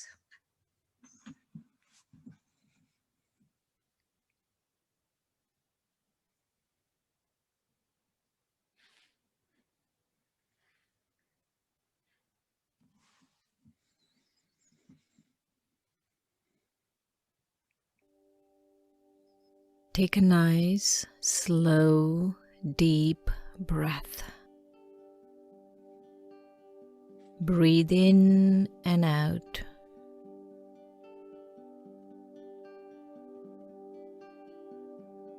Picture yourself near a beautiful mountain lake, a place of pristine and pure silence, where you can feel that great quiet mystery of the world. Breathe in the silence. Breathe that into every part of your being. Allow the stillness to massage every aspect of your body. You're beginning to feel completely relaxed. In front of you is a radiant sunrise. The sun is emanating rays of light and peace. Give yourself permission and fill yourself with this light.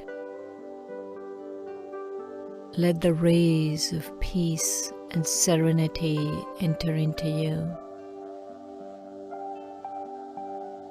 Breathe them in completely. Fill yourself with this vibration of pure, peaceful energy. With each breath, you savor and take in even more light and peace.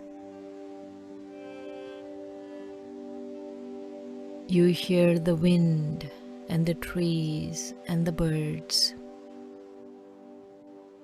Feel the wind on your skin.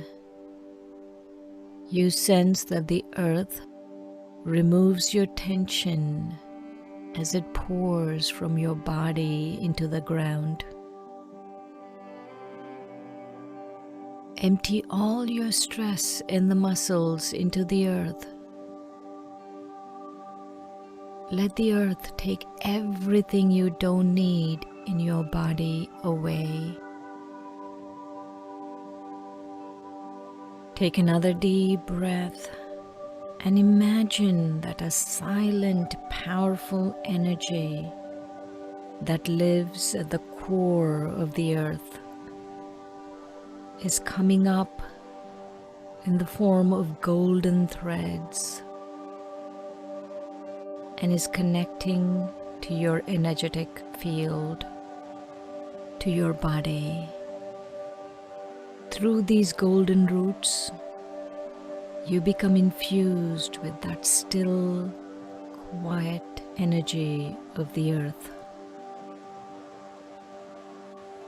Allow this energy to come up and through you. It is relaxing you, and the tension you have in your body is dissipating. Just release that stress and anxiety and anything you don't need. Just let it go. You are releasing it completely.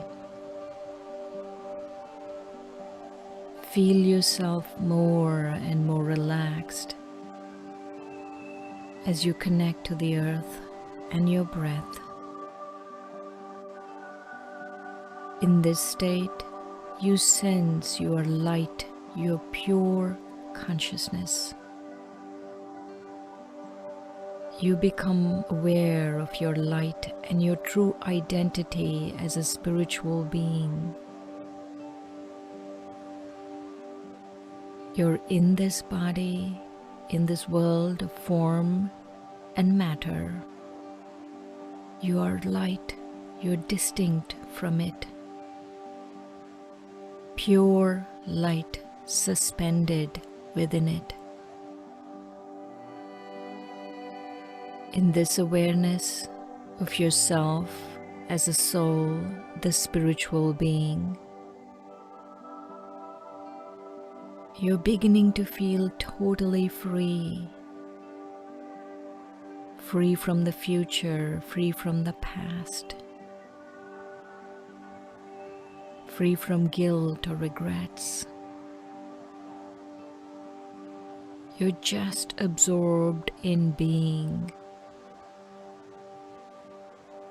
immersed in the experience of being. While you're breathing in and out and observing the beauty of your surroundings, you begin to feel more and more relaxed, more and more centered in a space of total tranquility. This is bringing you a sense of vitality, calmness, and well-being.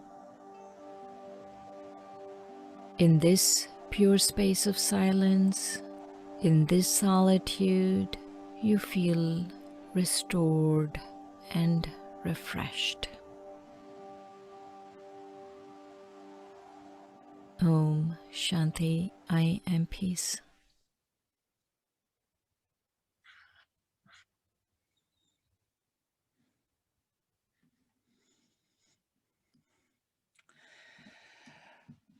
Shireen, that was absolutely exquisite. I can't think of a better way to finish our 6 sessions of Raj Yoga meditation than with what you have just presented there.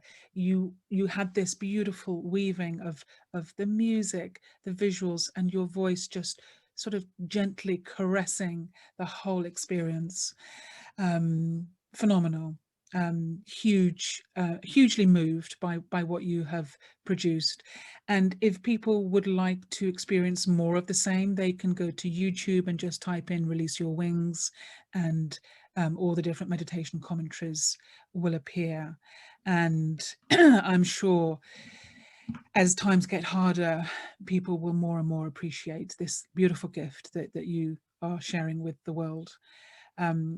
Do you want to leave us with any final message, Shireen, for how this experience is something that we can really bring into our heart and bring into our everyday life, and that anybody can do it? Yes, you said it really well. Anyone can do it. And also, it's a tool that is so beautiful. The treasure we seek is really within us. And that treasure is available for everyone. And we just have to tap into it. And I really was moved by all of the presentations before me, and it's been just wonderful. Thank you. It has been such a rich time that we've spent together, and we've actually covered a huge amount of ground, right from academic research in laboratories through to this presentation of the natural world and our way of being in it. If we could just bring everyone together now as we move to the close. Susan, I said that I was going to use you as a little bit of a guinea pig earlier on.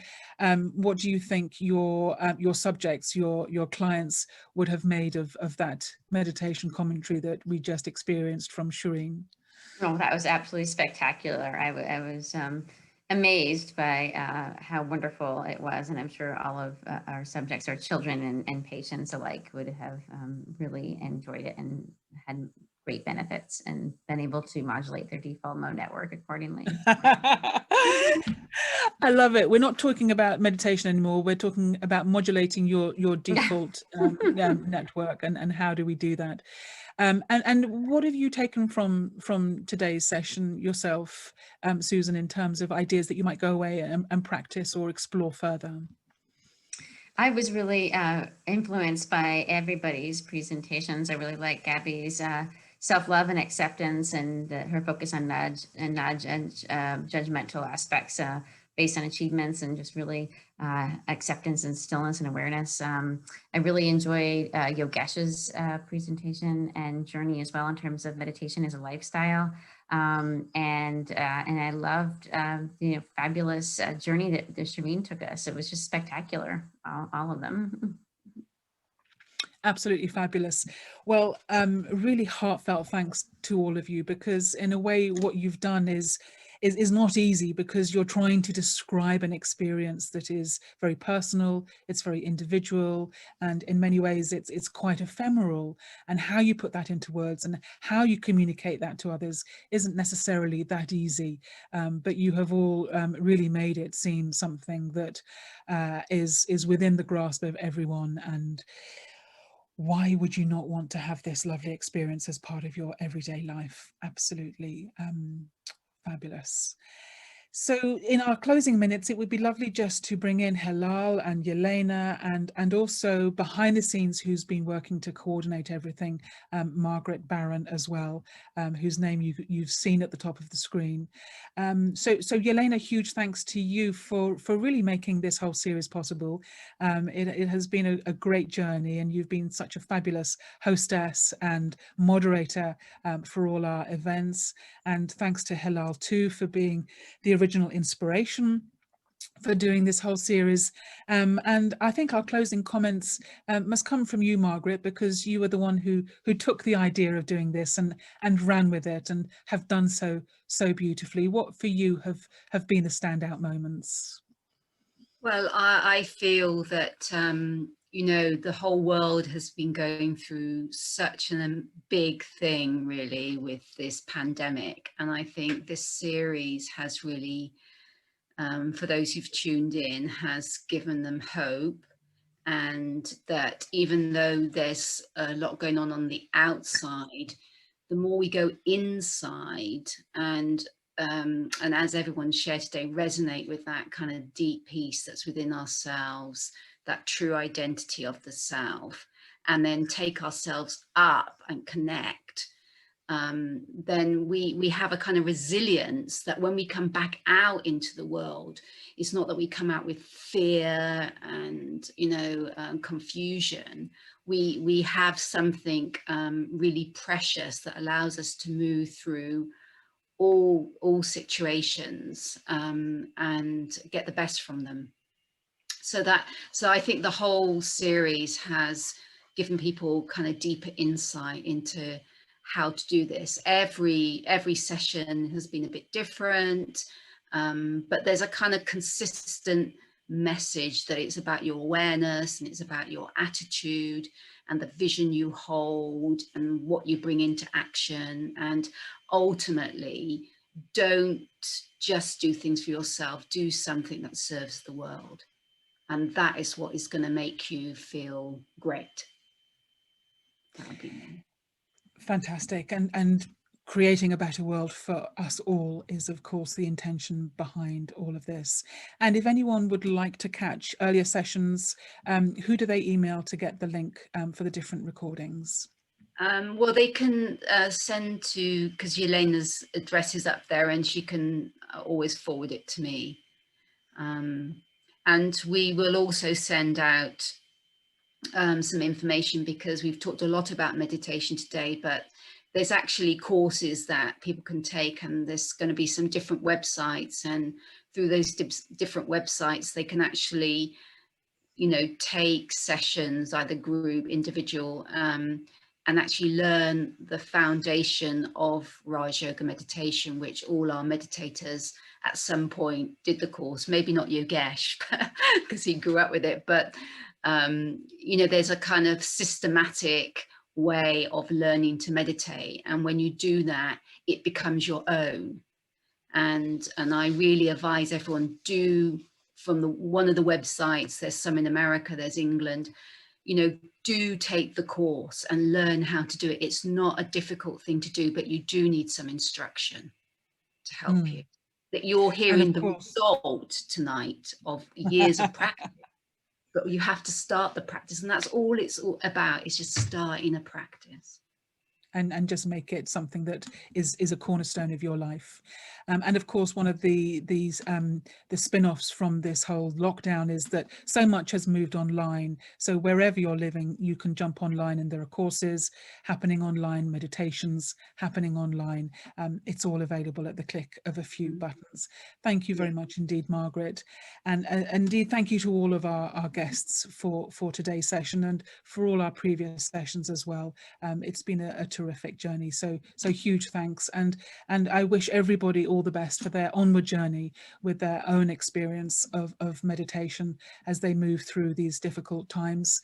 And I wonder, Shireen, if you could just close us out with a few of your own thoughts, just to finish in that way of being in stillness and silence that we've been talking about throughout this whole session. That would be great.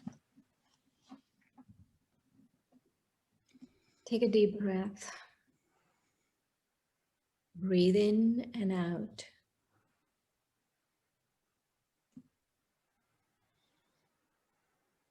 And as you're breathing in and out,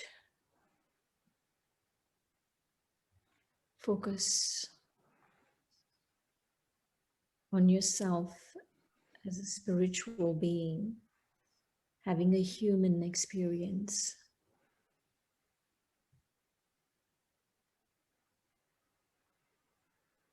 This is a shift in consciousness.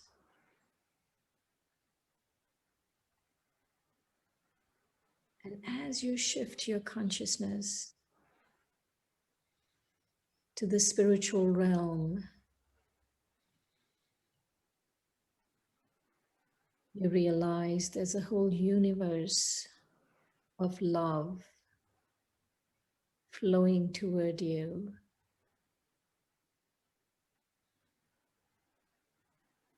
All I have to do is move away from this world of form and matter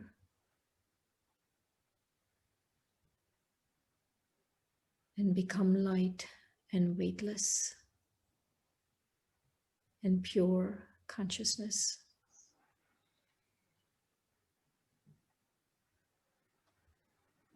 And as soon as I do that,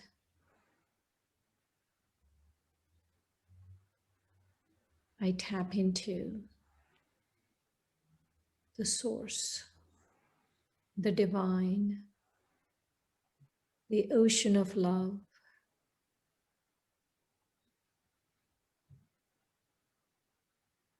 I'm surrounded by possibilities.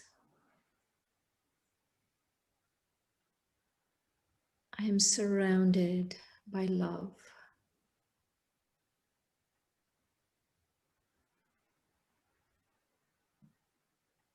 In this state of being,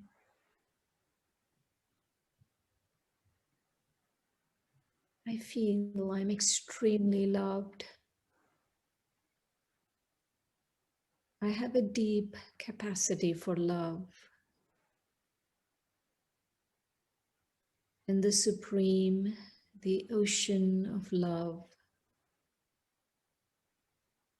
has pure, altruistic, generous love for me.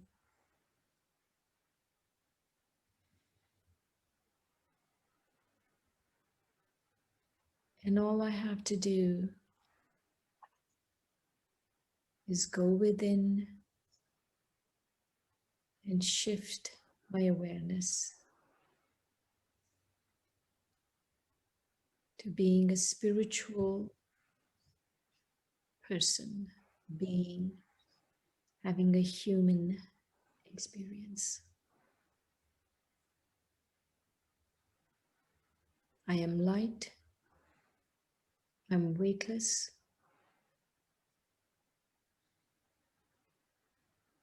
and I'm a spiritual being having this human experience. With that powerful thought,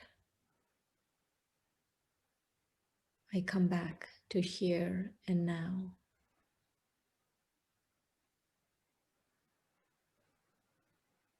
Om Shanti, peace.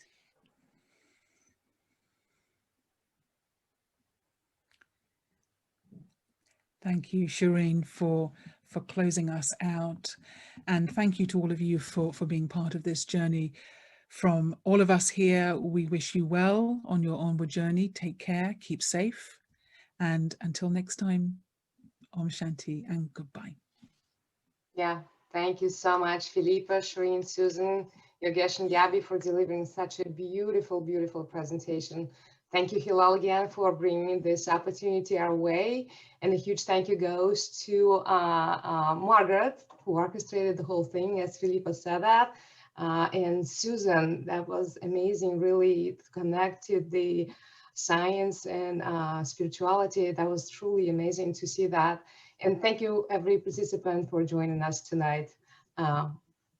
Enjoy the rest of your day. Thank you. Bye-bye. Right.